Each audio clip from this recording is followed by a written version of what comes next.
கிட்டத்தட்ட ஒரு தலைமுறையே மனநல நோயோடு இருந்தால் அப்படி இருக்கும்.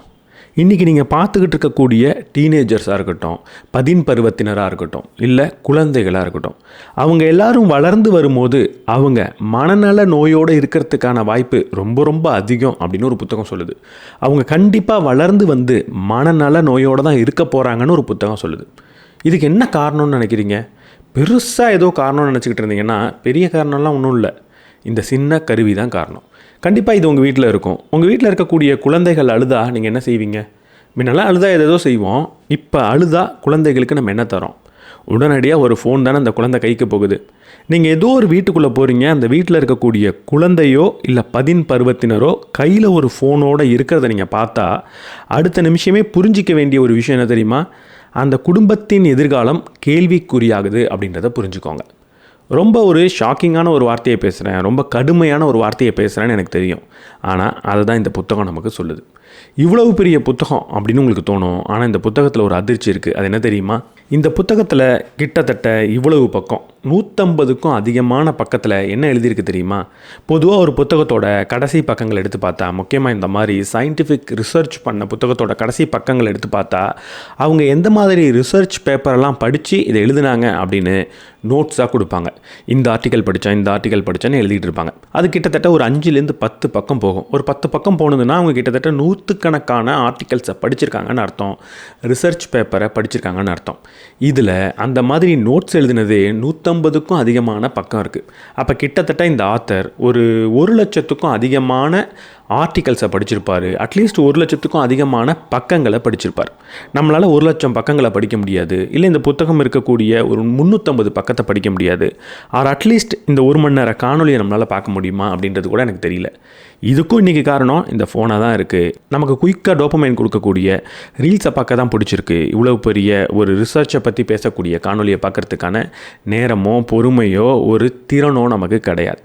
ஸோ இன்றைக்கி இந்த வீடியோவில் இந்த புத்தகத்தோட சம்மரியை அவங்க கூட ஷேர் பண்ணிக்க போகிறேன். தி ஆன்ஷியஸ் ஜென்ரேஷன்ற இந்த புத்தகம் கண்டிப்பாக உங்களை ஆச்சரியப்படுத்த போகுது. ரொம்ப முக்கியமாக குற்ற உணர்ச்சிக்கு உள்ளாக்க போகுது. இந்த வீடியோவை முழுமையாக உங்களால் பார்க்க முடியுமான்னு கூட எனக்கு தெரியல. பார்த்து பாருங்கள். அதற்கப்புறம் உங்கள் வீட்டில் இருக்கக்கூடிய பருவத்தினருக்கும் குழந்தைகளுக்கும் ஒரு கைபேசியை கொடுக்கலாமா வேணாமான்ற முடிவை நீங்கள் எடுங்க.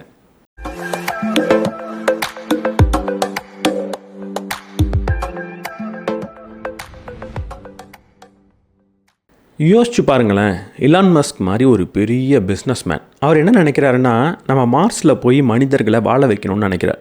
அதனால ஒரு அனௌன்ஸ்மெண்ட்டை கொடுக்குறார். உங்கள் வீட்டில் இருக்கிற குழந்தைகளில் உங்களுக்கு விருப்பமாக இருந்தால் என் கூட அனுப்பிச்சி வைங்க, நான் உங்கள் குழந்தைகளை மார்ஸ்க்கு அனுப்பிடுவேன். அவங்க அங்கே போய் எப்படி வளரணுன்றதை கற்றுக்கிட்டு அங்கே வளர்ந்து மார்ஸில் மனிதர்கள் வாழக்கூடிய இடமா அதை மாற்றுவாங்க அப்படின்னு சொல்கிறாங்க. உங்களோட குழந்தை அந்த நியூஸ் எல்லாம் பார்த்துட்டு நான் கண்டிப்பாக மார்ஸுக்கு போயே தீருவேன்னு உட்காந்து அழறாங்க. அவங்கள உங்களால் சமாதானப்படுத்தவே முடியல. நீங்கள் என்ன செய்வீங்க?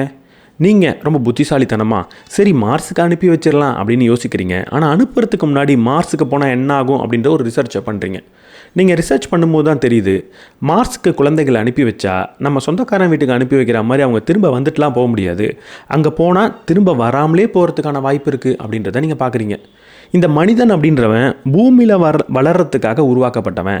இந்த பூமியில் ஒரு விதமான கிராவிட்டி இருக்குது. அந்த கிராவிட்டியை வச்சு தான் அவனோட எலும்பு எவ்வளவு வலுவாக இருக்கணும், தசை எவ்வளவு வலுவாக இருக்கணும், அவனோட மசில்ஸ்லாம் எப்படி வளரணுன்ற ப்ரோக்ராம் அவனுக்குள்ளே இருக்குது. திடீர்னு நான் மார்ஸ்க்கு அனுப்பி வச்சேன்னா அங்கே கிராவிட்டி வேறுபடுறதுனால அவனால் ஒரு முழுமையான வளர்ச்சியை அடைய முடியாது அப்படின்றத தெரிஞ்சுக்கிறீங்க. அடுத்து மார்ஸில் ரேடியேஷன் ரொம்ப டிஃப்ரென்ஸாக இருக்கும்.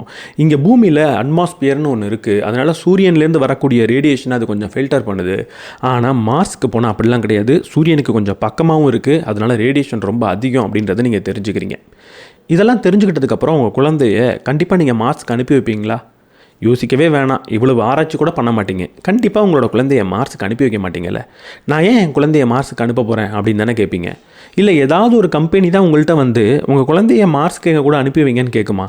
ரொம்ப முட்டாள்தனமான ஒரு எக்ஸாம்பிளாக இருக்குல்ல. ஆனால் இப்படிப்பட்ட ஒரு விஷயம் நடந்துக்கிட்டு தான் இருக்குன்றதை நம்ம யாரும் கவனிக்கிறது கிடையாது. நம்ம எல்லாருமே நம்மளோட குழந்தைகளை மார்ஸ்க்கு தான் அனுப்பி வைக்கிறோம். அவங்கள வேறு விதமான ஒரு என்விரான்மெண்ட்டில் வளர அனுமதிக்கிறோம். இது வரைக்கும் நம்ம எப்படிப்பட்ட என்விரான்மெண்ட்டில் வளர்ந்து இப்படிப்பட்ட ஒரு மனிதனாக மாறினோமோ அந்த என்விரான்மெண்ட் அப்படியே தூக்கி போட்டுட்டு குழந்தைங்க கையில் மார்ஸ் மாதிரி வேறு ஒரு என்விரான்மெண்ட்டை கொடுக்குறோம். அந்த என்விரான்மெண்ட்டோட பேர் தான் மொபைல் ஃபோன். நம்ம குழந்தையாக இருக்கும்போது ஸ்க்ரீனே பார்க்கலையா? எல்லாரும் ஸ்க்ரீனை பார்த்தோம். 1950லேயே டிவி வந்துருச்சு. ஆனால் அது நம்மளோட ஹாலில் மட்டும் இருக்கும். எப்போ இந்த மொபைல் ஃபோன் வந்ததோ அது ரொம்ப போர்ட்டபுளாக இருக்குது. அதை எப்போ வேணால் கையில் எடுத்துகிட்டு போகலாம், எப்படி வேணால் பார்க்கலாம். அதை விட ரொம்ப முக்கியமாக இந்த மொபைல் ஃபோனில் மட்டும்தான் சோஷியல் மீடியான்ற ஒரு விஷயம் வந்துச்சு. இந்த சோஷியல் மீடியானா என்ன? யார் வேணால் என்ன வேணால் போடலாம், யார் வேணால் எந்த மாதிரி ஒரு செய்தியை வேணால் பகிர்ந்துக்கலாம். என் வாழ்க்கையில் நடக்கிறத நான் ஷேர் பண்ணிப்பேன், அதை எல்லாரும் பார்த்து பகிர்ந்து சந்தோஷம் அடைகிற ஒரு விஷயம்னு நினைக்கிறீங்களா? அது கிடையவே கிடையாது. இந்த சோஷியல் மீடியாவுக்கு பின்னாடி இருக்கக்கூடிய ரிசர்ச் எப்படி இருக்கும்னு நீங்கள் நினைக்கிறீங்க?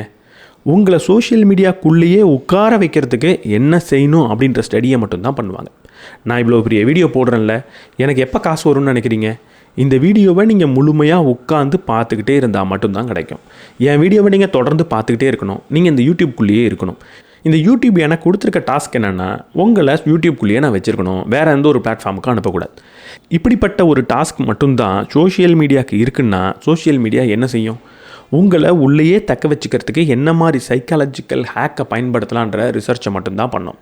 இது வரைக்கும் ஒரு சோஷியல் மீடியா கம்பெனி கூட நம்ம மொபைல் யூஸ் பண்ணுறதுனால இல்லை சோஷியல் மீடியா யூஸ் பண்ணுறதுனால என்ன மாதிரி சைக்காலஜிக்கல் அஃபெக்ட் வரும், என்ன மாதிரி சைக்காலஜிக்கல் பிரச்சனை வரும் அப்படின்றத ரிசர்ச் பண்ணதே கிடையாது. வேறு யாராவது ஒரு ஆள் ரிசர்ச் பண்ணி கொடுத்தாலும் சோஷியல் மீடியா அதை பெருசாக கண்டுக்கிறது கிடையாது. அவங்க அதை பார்த்துட்டு இப்படிப்பட்ட எஃபெக்ட்ஸ்லாம் வருதா, அப்போ நான் அதை மாற்றணுமே அப்படின்னு அவங்க பேசிக்கிட்டதே கிடையாது. அவங்க அதை அப்படியே இக்னோர் பண்ணிட்டு தான் போயிட்டு இருக்காங்க.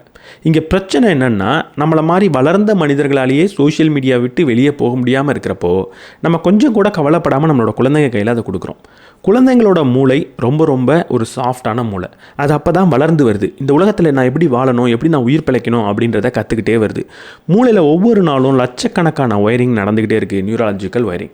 அப்படி நடக்கும்போது அது உண்மையான ஒரு ரியல் வேர்ல்டை ஒரு மனிதர்களை பார்த்து வளர்ந்ததுன்னா கண்டிப்பாக நிறைய விஷயத்தை கற்றுக்கும். ஆனால் அதே நேரத்தில் கொண்டு போய் சோஷியல் மீடியாக்குள்ளே உட்கார வச்சிங்கன்னா, இந்த சோஷியல் மீடியா சைக்காலஜிக்கல் ஹேக்கை பயன்படுத்திக்கிட்டு இருக்கப்போ உங்கள் குழந்தையோட மூளையை அது ரொம்பவே பாதிக்கும். எப்படிலாம் பாதிக்கும் அதை தான் இன்றைக்கி ஃபுல்லாக பேச போகிறோம். ஆனால் அதுக்கு முன்னாடி இதை தடுக்கிறதுக்கு யாராவது முயற்சி எடுத்திருக்காங்களா? கவர்மெண்ட் ஒரு முயற்சி எடுத்திருக்கா? கிடையவே கிடையாது. கவர்மெண்ட் கொண்டு வந்த ஒரே சட்டம் என்ன தெரியுமா? கிட்டத்தட்ட 1998 நினைக்கிறேன், கோப்பான்ற ஒரு சட்டம் வந்துச்சு, children online privacy protection act. அந்த ஆக்ட் என்ன தெரியுமா சொல்லுது? 13 வயசுக்கு கீழே இருக்கக்கூடிய குழந்தைகள் சோஷியல் மீடியாவில் ஏதாவது பண்ணணும்னு நினச்சா அப்பா அம்மாவோட பர்மிஷன் கேட்டுட்டு தான் பண்ணணும்னு சொல்லுது. நல்லா இருக்குல்ல சட்டம்? ஆனால் அடுத்த ஒரு விஷயம் என்ன தெரியுமா? ஆனால் அந்த குழந்தைகள் தான் தனக்கு 13 வயசா 14 வயசான்ற டிக்ளரேஷனை கொடுக்கணும். நான் ஏன் எனக்கு 13 வயசு தான் ஆக போகுது அப்படின்னு ஆன்லைனில் சொல்ல போகிறேன் ஒரு அக்கௌண்ட்டை ஓப்பன் பண்ணுறதுக்கு?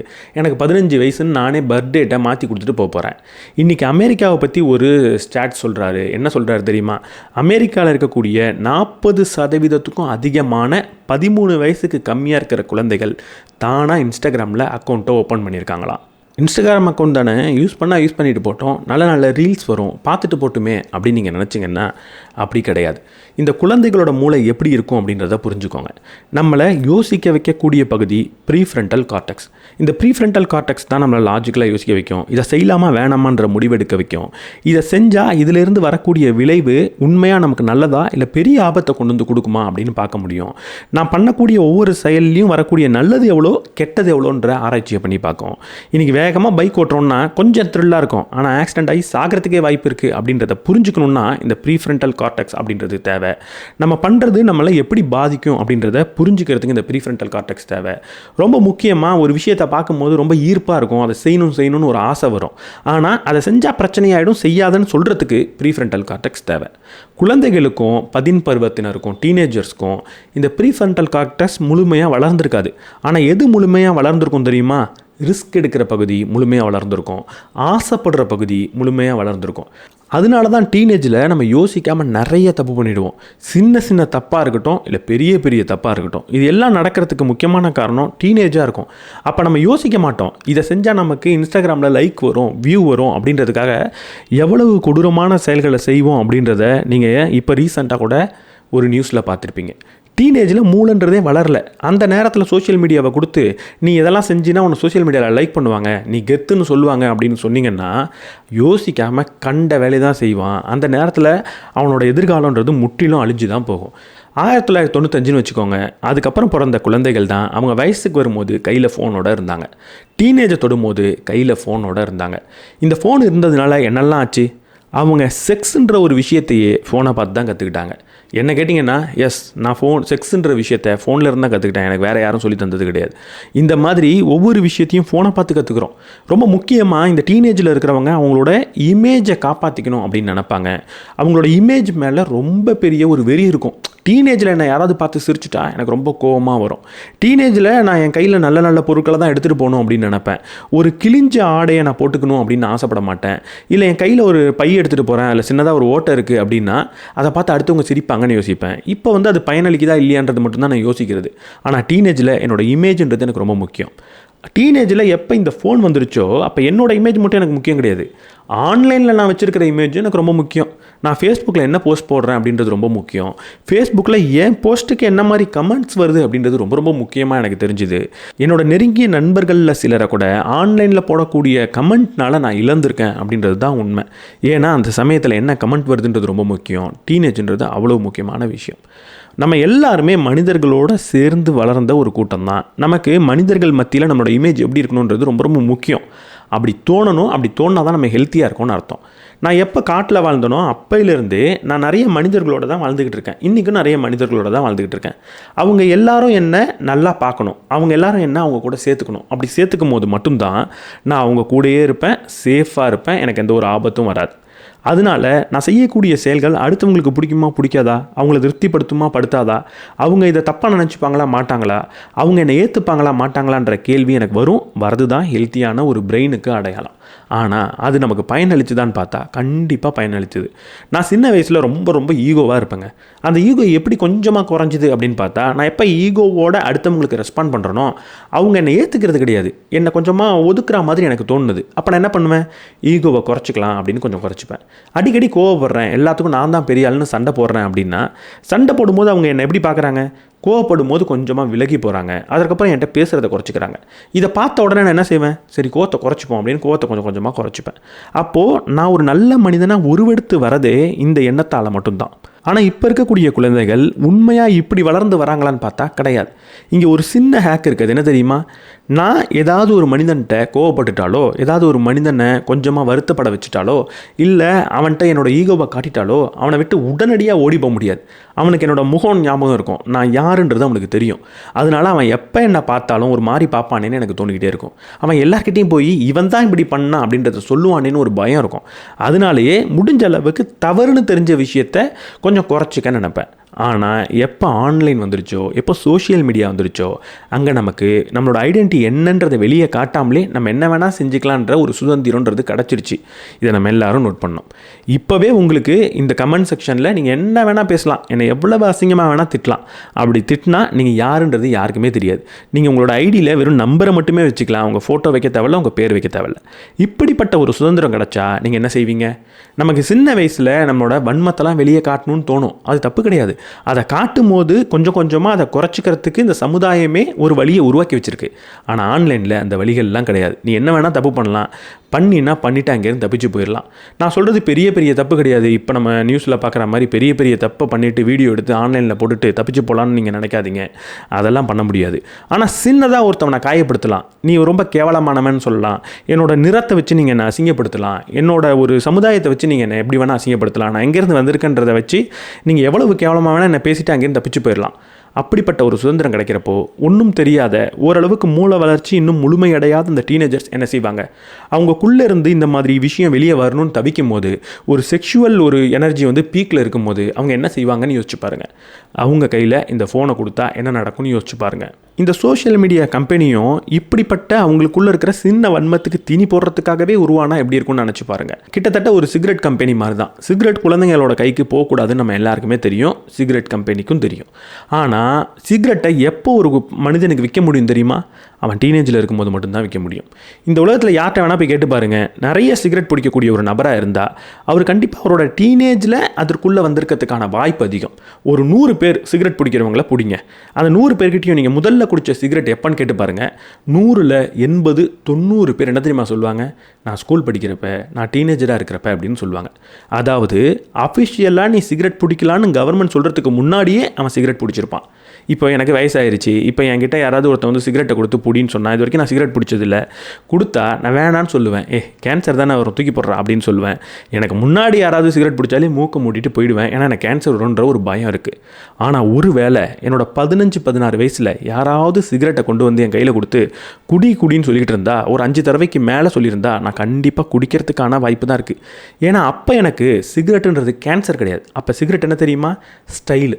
அஜித், விஜய், ரஜினி மாதிரி ரொம்ப ஸ்டைலிஷான ஒரு மனிதனாக மாறுறதுக்கான ஒரு கருவியாக தான் நான் சிகரெட்டை பார்த்துருப்பேன். அந்த டைமில் எனக்கு ஸ்டைல் தான் முக்கியம், கேன்சர் தானே வந்தால் வருது அப்படின்னு ரிஸ்க்கை கம்மியாகவும் அதுலேருந்து கிடைக்கக்கூடிய பெனிஃபிட்டையும் பெருசாக பார்க்கக்கூடிய ஒரு ஏஜ். அந்த ஏஜில் சிகரெட் கைக்கு வந்தால் கண்டிப்பாக சிகரெட் பிடிப்பேன். அதுக்கப்புறம் கடைசி வரைக்கும் சிகரெட் கம்பெனிக்கு லாபத்தை கொடுப்பேன். அதே மாதிரி தான் இந்த சோஷியல் மீடியாவும். குழந்தை பருவத்தில் உள்ளே போய் அவங்களோட மூளையை மாற்றணுன்றதுக்கான பல ரிசர்ச்சை பண்ணிக்கிட்டு இருக்கு. அப்படி இல்லாமல் பண்ணுறாங்கன்னு கேட்டால் நான் வீடியோவில் போக போக எப்படிப்பட்ட ரிசர்ச்சுன்றதை சொல்கிறேன். இங்கே சோஷியல் மீடியாவே ரொம்ப மோசம் அப்படின்னு நான் சத்தியமாக சொல்ல மாட்டேன். சோஷியல் மீடியா மூலமாக தான் நமக்கு வேலை கிடைக்கிது, நமக்கு ஒரு காதல் கிடைக்கிது, திருமணம் நடக்குது, செக்ஷுவல் பார்ட்னரை நம்ம தேர்ந்தெடுக்கிறோம். ஒரு போராட்டம் பண்ணணுன்னா கூட நம்ம சோஷியல் மீடியாவில் தான் சேர்த்துக்கிட்டு தான் எல்லாத்தையும் பண்ண வேண்டியிருக்கு. சோஷியல் மீடியா பற்றின ஒரு போராட்டம், சோஷியல் மீடியாவில் இப்படி தப்பு நடந்துக்கிட்டு இருக்கு, அதோட பாலிசியை மாற்றுங்கன்னு நாளைக்கே நான் ஒரு போராட்டம் பண்ணோன்னா அதை அனௌன்ஸ் பண்ணுறதே சோஷியல் மீடியாவில் தான் கண்டிப்பாக அனௌன்ஸ் பண்ணுவேன். உடனடியாக கமெண்ட்டில் வந்து சொல்லாதீங்க, உங்களை மாதிரி நபர்கள் சோஷியல் மீடியாவில் வீடியோ போடுறதுனால தான் நாங்கள் சோஷியல் மீடியா பார்க்குறோம் அப்படின்னு சொல்லாதீங்க. சோஷியல் மீடியான்றது ஒரு கருவி, அதில் நல்லதை நம்ம பயன்படுத்தலாம். சோஷியல் மீடியாவே நான் வெறுங்க அப்படின்னு நான் சொல்லலை. அதில் இருக்கிற பிழைகளை பற்றி தான் பேசுகிறோம், அதை நம்ம சரி செய்கிறதுக்காக தான் பேசுகிறோம். அதில் போடுற புக் சம்மரி தப்பு அப்படின்னு வந்துட்டு கமெண்ட்டில் எதுவும் போட்டுட்டு இருக்காதீங்க. இந்த சோஷியல் மீடியா பெருசாக வளர்ந்ததுக்கப்புறம் வளரக்கூடிய குழந்தைகளை தான் நம்ம தி கிரேட் ரீஒயரிங் அப்படின்னு சொல்கிறோம். வெறும் சோஷியல் மீடியா மட்டும் இதுக்கு காரணமானு கேட்டால் கிடையாது. சோஷியல் மீடியா ஒரு பக்க காரணம், இன்னொரு பக்க காரணம் என்ன தெரியுமா? குழந்தைகளை ரொம்ப ப்ரொடெக்ட் பண்ணணும், ரொம்ப பாதுகாப்பாக வச்சுக்கணும்னு நினைக்கிறது, அவங்கள வெளியவே அனுப்பக்கூடாது அப்படின்னு நினைக்கிறது, அவங்கள தனியாக அவங்க வேலையை செய்ய விடக்கூடாதுன்னு நினைக்கிறது. குழந்தைகளை வெளியவே அனுப்பக்கூடாது, வெளியே அனுப்பினா அவங்களுக்கு ஏதாவது ஆபத்து வந்துடும், வெளியே போனால் அவங்க கெட்டு போயிடுவாங்க அப்படின்னு யோசிக்கக்கூடிய பெற்றோர் இருக்கக்கூடிய அந்த நேரத்தில் வீட்டுக்குள்ளேயே வச்சுக்கிறதுக்கான ஒரு கம்ப்யூட்டர் வந்ததுன்னா அந்த குழந்தைக்கு நம்ம அதை வாங்கி கொடுப்போம், அதை அவங்கள யூஸ் பண்ண வைப்போம். அப்போது ஓவர் ப்ரொடெக்டிங்கான ஒரு பேரண்ட்டும் இந்த சோஷியல் மீடியாவும் சேர்ந்து தான் இந்த கிரேட் ரீவயரிங்கை உருவாக்குனது. இந்த கிரேட் ரீவயரிங் என்ன ரிசல்ட்டை கொடுத்ததுன்னா, நிறைய மென்டல் டிஸார்டர் இருக்கக்கூடிய மனிதர்களை நமக்கு முன்னாடி கொண்டு வந்து கொடுத்துருக்கு. இதுக்கப்புறம் இந்த வீடியோவில் இந்த ரெண்டும் சேர்ந்து எப்படிப்பட்ட மென்டல் டிஸார்டர்ஸை கொடுக்குதுன்ற நிறைய ஸ்டடி அண்ட் டேட்டாவாக பார்ப்போம். என்னை பார்த்து நீங்கள் பூமர் அங்கிள் அப்படின்னு கூப்பிட்றதுக்கான ஒரு டேட்டாவை சொல்லவா? 1990 2000 வரைக்கும் இருந்த குழந்தைகள் தான் ரொம்ப சந்தோஷமான குழந்தைங்களாம். அதாவது 90s கிட்ஸு தான் ரொம்ப சந்தோஷமாக இருந்தாங்களாம். கேட்கும் போது வாட்ஸ்அப்பில் எதையோ படிச்சுட்டு வந்து வளர்றான் பூமர் அப்படின்னு தோணுதில்ல? ஆனால் அது உண்மை கிடையாது. இதை சொல்கிறதுக்கான டேட்டா எங்கேருந்து கிடச்சிது? கிட்டத்தட்ட 1,00,000க்கும் அதிகமான மனிதர்கள்ட்ட பண்ண ஸ்டடி. ஒரு நாடு இல்லை, 2 நாடு இல்லை, கிட்டத்தட்ட எல்லா வளர்ந்த நாடுகள்லையும் எல்லா வளரும் நாடுகள்லையும் பண்ண ஒரு ஸ்டடி. இந்த ஸ்டடி என்ன தெரியுமா சொல்லுது? 2010க்கு அப்புறம் தான் மென்டல் டிஸார்டர்ஸ் அதிகமாக இருக்குது. முக்கியமாக அது யாருக்கு அதிகமாக இருக்குன்னா, 2010க்கு அப்புறம் யாரெல்லாம் குழந்தையாக இருந்து வளர்ந்தாங்களோ அவங்களுக்கு மென்டல் டிஸார்டர்ஸ் அதிகமாக இருக்கான். 2010க்கு முன்னாடி வரைக்கும் பெண்கள், ஒரு பெண் குழந்தைக்கு மென்டல் டிஸார்டர்ஸ் வரத்துக்கான பாசிபிலிட்டி என்ன தெரியுமா? 100ல் ஒரு 13 பேருக்கு இருக்குமா. ஆண்களாக இருந்தால் அது இன்னும் கம்மி, 100ல் ஒரு 5 பேருக்கு இருக்குமா.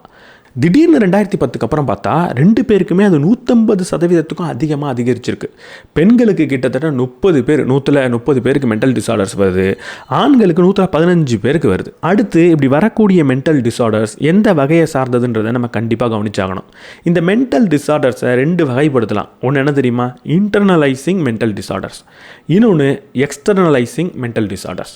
இந்த இன்டர்னலைசிங் மென்டல் டிஸார்டர்ஸ்னால் என்ன? எனக்குள்ளேயே வரக்கூடிய மென்டல் டிஸார்டர்ஸ். ஒரு எனக்கு பயம் வரதா இருக்கட்டும், சோகமாக இருக்கிறதா இருக்கட்டும், டிப்ரெஷன் வரதா இருக்கட்டும், எனக்கு பதட்டம் ஆன்சைட்டி வரதா இருக்கட்டும், வாழ்க்கை மீது ஒரு நம்பிக்கையே இல்லாமல் போகிறதா இருக்கட்டும், எதன் மீதும் ஒரு பிடிப்பு வராமல் போகிறதா இருக்கட்டும், இதெல்லாம் எனக்குள்ளேயே வரக்கூடிய மென்டல் டிஸார்டர். 2வது வகை என்ன தெரியுமா? எக்ஸ்டர்னலைசிங் மென்டல் டிஸார்டர்.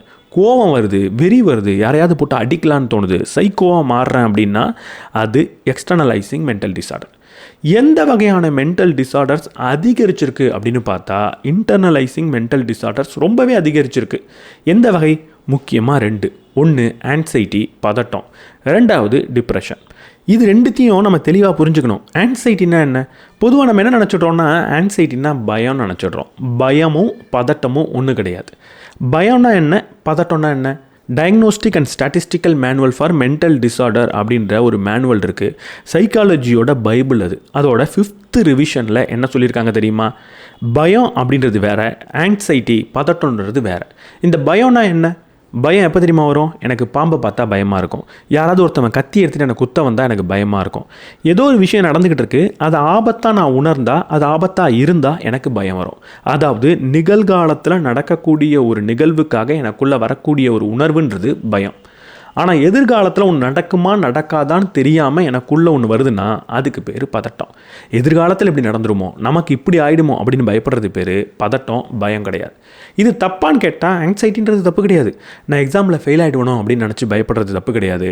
என்னோட எதிர்காலம் என்ன ஆகும், எனக்கு வேலை கிடைக்காம போயிடுமா அப்படின்னு நினைக்கிறது ஒரு பிரச்சனை கிடையாது. நான் எதிர்காலத்தில் எப்படிப்பட்ட மனிதனாக வரப்போகிறேன் அப்படின்னு உட்காந்து பதட்டப்படுறது பிரச்சனை கிடையாது.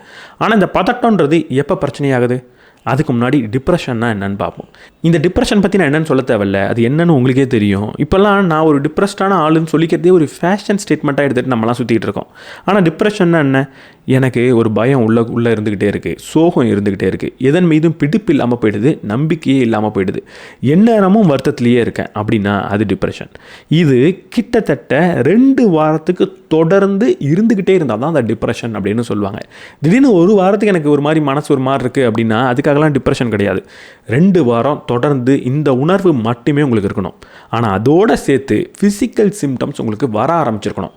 என்னோட உடல் எடை குறையுது இல்லை அதிகரிக்குது, நான் வழக்கம் போல் சாப்பிட்றத குறைச்சிக்கிறேன் இல்லை அதிகப்படுத்துகிறேன், நான் வழக்கத்தை விட அதிகமாக தூங்குறேன் இல்லை கம்மியாக தூங்குறேன். இப்படி வழக்கத்தை விட அதிகமான ஒரு மாற்றம் நம்மளோட தூக்கத்துலேயும் உணவுலேயும் நம்மளோட எடையிலையும் ஏற்படும் போது 2 வாரத்துக்கு அது கூடவே சேர்ந்து நான் வருத்தத்துலேயே இருந்தேன்னா அதை டிப்ரெஷன், அதை நான் சரி பண்ணணும் அப்படின்னு டயக்னோஸ்டிக் மேனுவல் சொல்லிகிட்டு இருக்கு. இப்போது ஆங்ஸைட்டிக்கும் இப்படி தான். நீங்கள் 2 வாரத்துக்கு தொடர்ந்து பதட்டத்தோடையே இருக்கணும். அப்படி இருந்தீங்கன்னா தான் அது பதட்டம். அப்பப்போ வந்துட்டு போகுதுன்னா அது பிரச்சனை கிடையாது, அது ஒரு ஹெல்த்தி சிம்டம். இது உண்மையாக ஆங்ஸைட்டியாக இருக்கா அப்படின்னு எடுத்து பார்த்தா இருக்குது. காலேஜ் ஸ்டூடெண்ட்ஸ் கிட்ட ஒரு ஸ்டடி பண்ணுறாங்க. அந்த ஸ்டடியில் என்ன தெரியுமா சொல்கிறாங்க? 37% ஸ்டூடெண்ட்ஸ் நான் எப்போவுமே பதட்டத்தில் இருக்கேன்னு சொல்கிறாங்க. 100% நான் பதட்டத்தில் இருக்கேன்னு சொல்கிறாங்க. 31% அதுக்கு அடுத்து என்ன சொல்கிறாங்கன்னா, நான் என் வாழ்க்கையில் 50% நேரத்தில் பதட்டத்தில் தான் இருக்கேன் அப்படின்னு சொல்கிறாங்க. இவங்க 2 பேருமே இந்த டிசீஸில் இருக்காங்க அப்படின்னு அர்த்தம். கிட்டத்தட்ட 68% மாணவர்கள் ஆங்ஸைட்டின்ற ஒரு டிஸார்டரில் இருக்காங்க அப்படின்னு அர்த்தம். இப்போ உங்களுக்கு ரொம்ப ஈஸியான ஒரு கேள்வி வந்துடும். நீ சொல்கிறது எல்லாமே ஒரு ஸ்டூடெண்ட்டை போய் நீ பதட்டமாக இருக்கியா, நீ டிப்ரெஷனாக இருக்கியா அப்படின்னு கேட்டு எடுத்த டேட்டா தானே. இது எல்லாமே அவங்களாக சொன்ன டேட்டா தானே. அவங்க உண்மையாக சொல்லியிருக்கணும்னு அவசியமே கிடையாது. அப்போ உண்மையாகவே இந்த ஆங்ஸைட்டியும் டிப்ரெஷனும் அதிகரிச்சிருக்கிறதுக்கான வாய்ப்பு இல்லை. அவங்க மேபி அப்படி ஃபீல் பண்ணுறேன்னு சொல்லியிருப்பாங்க, ஆனால் உண்மையாக அவங்களுக்கு அந்த பிரச்சனை இல்லாமல் இருந்திருக்கலாம்னு நீங்கள் சொல்லலாம். அப்போது இதை உறுதிப்படுத்துறதுக்கு நம்ம என்ன செய்யலாம்னு யோசிச்சு பாருங்கள். நம்ம நேராக ஒரு ஹாஸ்பிட்டலுக்கு போய் அந்த ஹாஸ்பிட்டலில் உண்மையாக அட்மிட் ஆகிற நபர்கள் இந்த ஆங்ஸைட்டினாலையும் இந்த டிப்ரெஷன்னாலையும் அவங்களே காயப்படுத்திக்கிட்டு இல்லை அவங்க உயிரை மாய்க்கிறதுக்கு ஒரு முயற்சி பண்ணி வந்து அட்மிட் ஆகிருப்பாங்கல்ல, அவங்களோட எண்ணிக்கை 2010க்கு அப்புறம் அதிகரிச்சிருக்கா அப்படின்னு எடுத்து பார்த்தா ஆமாம் அதிகரிச்சிருக்கு. இந்த ஸ்டடி எந்த அளவு சொல்லுதோ அதே மாதிரி கிட்டத்தட்ட 180லேருந்து 150% அதிகரிப்புன்றது அங்கேயும் இருக்குது. ஆனால் அதே நேரத்தில் 1995லேருந்து ஒரு 2005 வரைக்கும் எடுத்து பார்த்தா அப்போ இந்த ரேட்டுன்றது சடனாக குறைஞ்சி திரும்பவும் அதிகரிச்சிருக்கு. இந்த குறைஞ்சதுக்கு என்ன காரணம், இந்த அதிகரிப்புக்கு என்ன காரணம்? இப்படி 2000 ஒட்டின வருடங்களில் ஏன் நம்மளோட சந்தோஷம் அதிகரிச்சிருக்கு அப்படின்னு எடுத்து பார்த்தா அந்த டைமில் தான் முதன்முறையாக நம்ம வீட்டில் கம்ப்யூட்டர்லாம் வந்துச்சு. வீட்டில் உட்காந்து கம்ப்யூட்டரில் கேம்ஸ் விளையாண்டோம், வீட்டில் டிவி இருந்தது, ரொம்ப சந்தோஷமாக இருந்தோம்.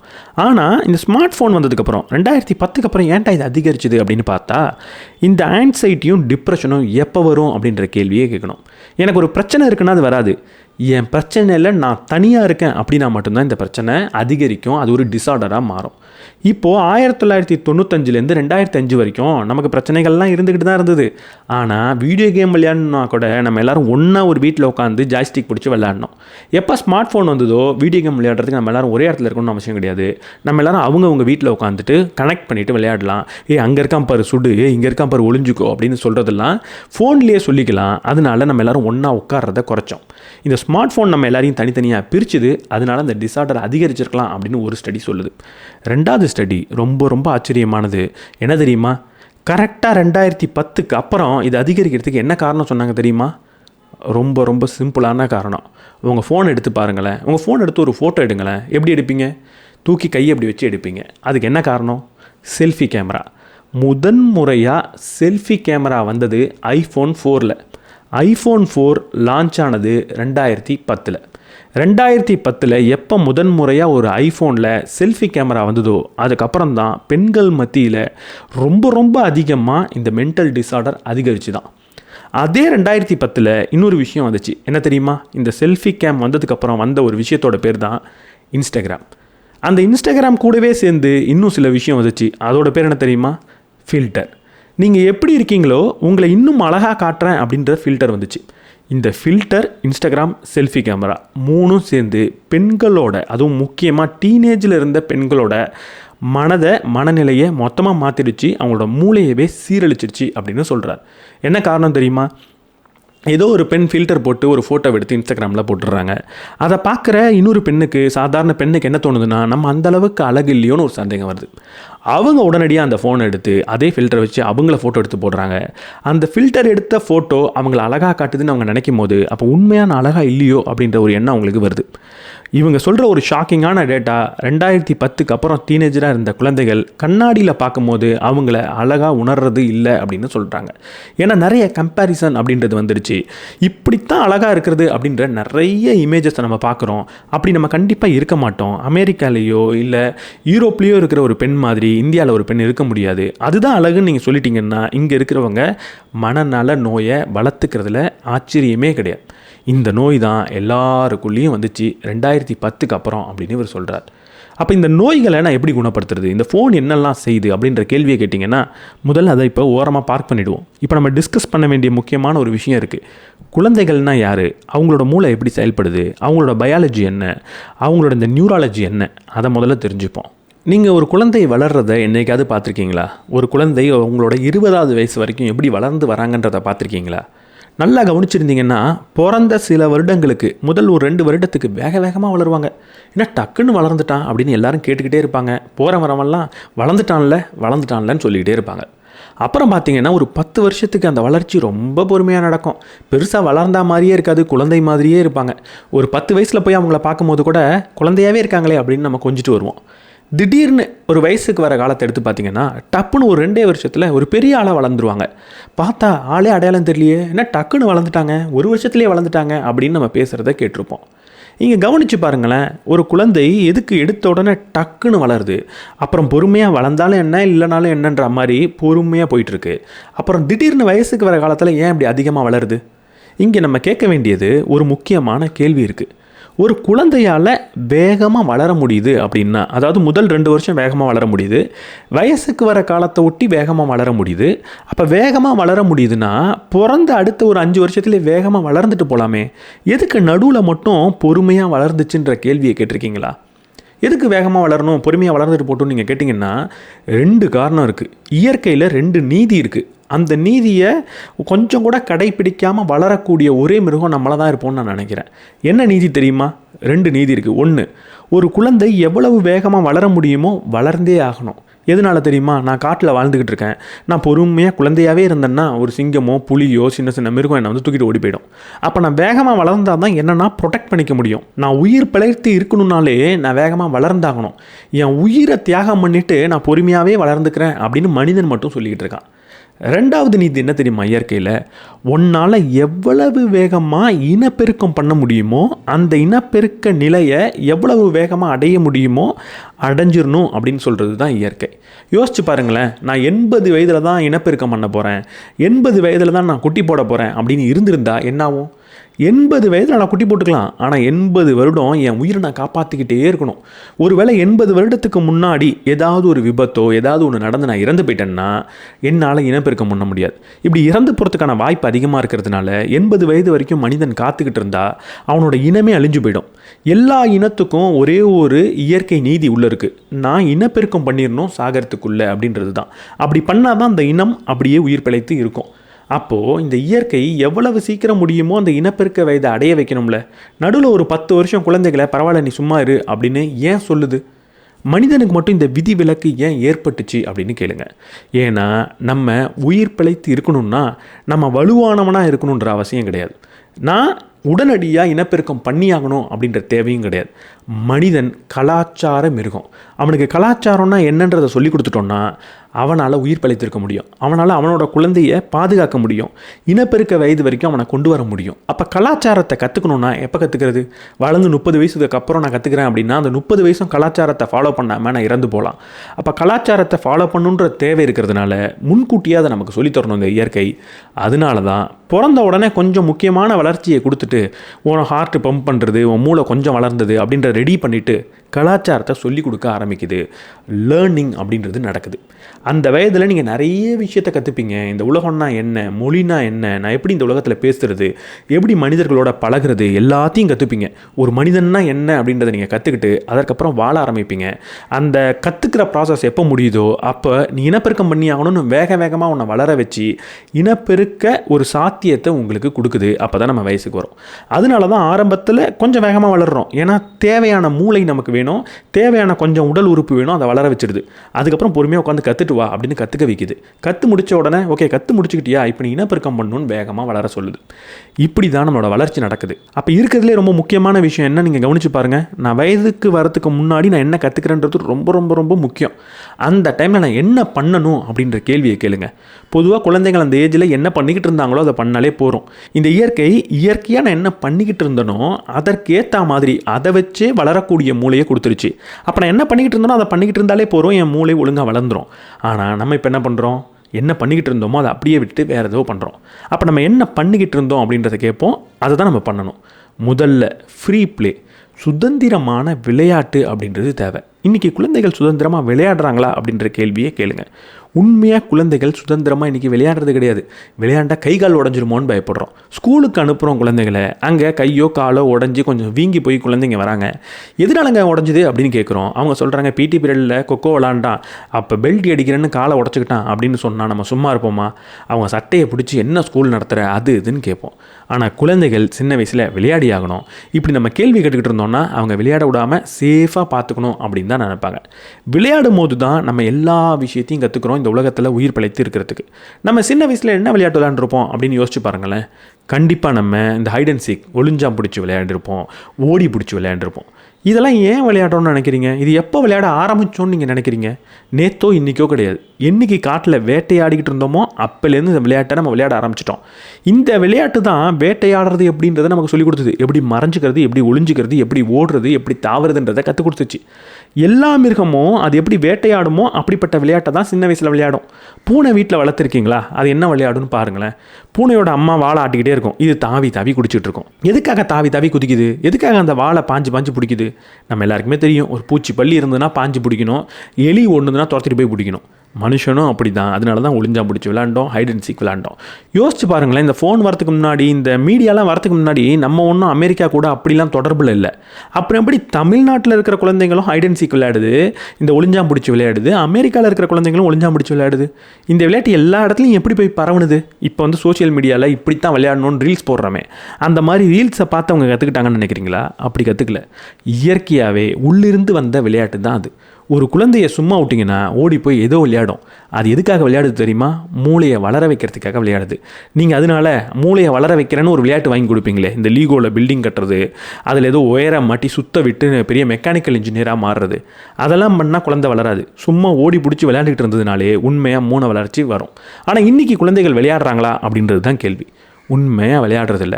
லட்சக்கணக்கான குழந்தைகளை வச்சு பண்ண ஸ்டடி என்ன சொல்லுதுன்னா, 2010க்கு முன்னாடி வரைக்கும் கிட்டத்தட்ட 60% குழந்தைகள் தினந்தோறும் தன்னோட நண்பர்களை பார்க்குறாங்க அப்படின்னு சொல்லுது. 2010க்கு அப்புறம் அது 30% மாறுது. கிட்டத்தட்ட 50% குறையுது.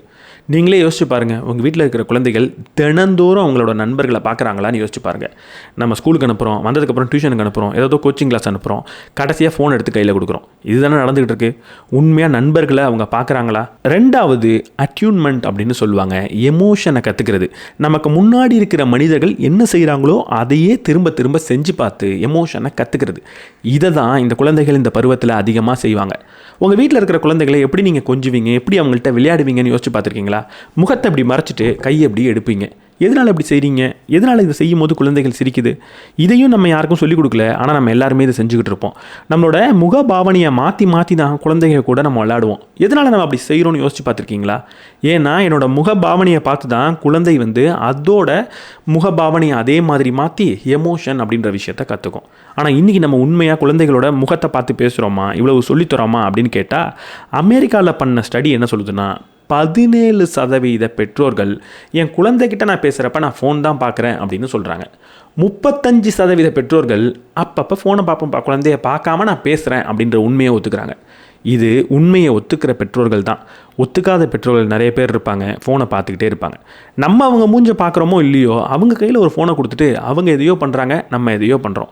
நம்ம எல்லாரும் ஒன்றா இப்போ தனிமையில் இருக்க கற்றுக்கிட்டோம். எல்லார் கையிலையும் ஒரு ஃபோன் இருக்குது, நம்ம எல்லாரும் ஒன்றா உட்காந்து தனிமையில் இருக்கிறது எப்படி அப்படின்றத கற்றுக்கிட்டோம். குழந்தைகள் நம்மளுடைய முகத்தை பார்த்து நம்மள்ட்ட எல்லா எக்ஸ்ப்ரெஷனையும் கற்றுக்கிறது கிடையாது. அவங்களோட எமோஷ்னல் டெவலப்மெண்ட் இந்த இடத்துல பாதிக்கப்படுது. அதனால தான் அவங்க மென்டல் டிஸார்டர்ஸாக வளர்த்துக்கிறாங்க. 3வது சோஷியல் லேர்னிங். நிறைய மனிதர்களோட பழகி அவங்கள வச்சு நம்ம வாழ்க்கையை கற்றுக்கிறது. குழந்தைகள் இந்த பீரியடில் நிறைய மனிதர்களோடு சேர்ந்து வாழணும், நிறைய சொந்தக்காரங்களை போய் பார்க்கணும். சொந்தக்காரங்கிட்ட போனால் அவன் நம்ம குழந்தைய பார்ஷியாலிட்டி பார்த்து நம்ம குழந்தைய காயப்படுத்திடுவான் அப்படின்லாம் நீங்கள் யோசிக்கக்கூடாது. ஏன்னா அந்த சொந்தக்காரன் பண்ணுறது பெரிய உதவி. என் குழந்தைய விட உன்னோட குழந்தை கொஞ்சம் கம்மி தான் அப்படின்னு அந்த குழந்தைய உணர வைக்கிறது சில சமயத்தில் நமக்கு பயனளிக்கும். குழந்தை புரிஞ்சுக்கும் நம்மளை இவங்க ஒரு மாதிரி பார்க்குறாங்க, அதை எப்படி நான் ஹேண்டில் பண்ணுறது, அடுத்தவங்க நம்மளை உதாசீனப்படுத்தும் போது எப்படி ஹேண்டில் பண்ணுறதுன்றது எல்லாத்தையுமே அந்த மாதிரி சின்ன சின்ன நிகழ்வில் கற்றுக்கும். இங்கே நான் உடனடியாக டாக்ஸிக்கான ஒரு இடத்துல கொண்டு போய் விடுங்கன்னு சொல்லலை. சாதாரண இடத்துல இந்த மாதிரி சின்ன சின்ன டாக்ஸிசிட்டி இருக்கும்ல, அந்த இடத்துல விடுறதுல ஒரு தப்பு கிடையாது. அதை தான் நம்மளும் அடுத்தவங்களுக்கு பண்ணிக்கிட்டு இருப்போம். ரொம்ப சின்ன அளவில் இது இருக்கும்போது பயனளிக்கும். அதாவது சிம்பிளாக நேச்சுரலாக இருக்கிற இடத்துல இது பயனளிக்கும். அந்த இடத்துல நீங்கள் உங்கள் குழந்தையே விடணும்.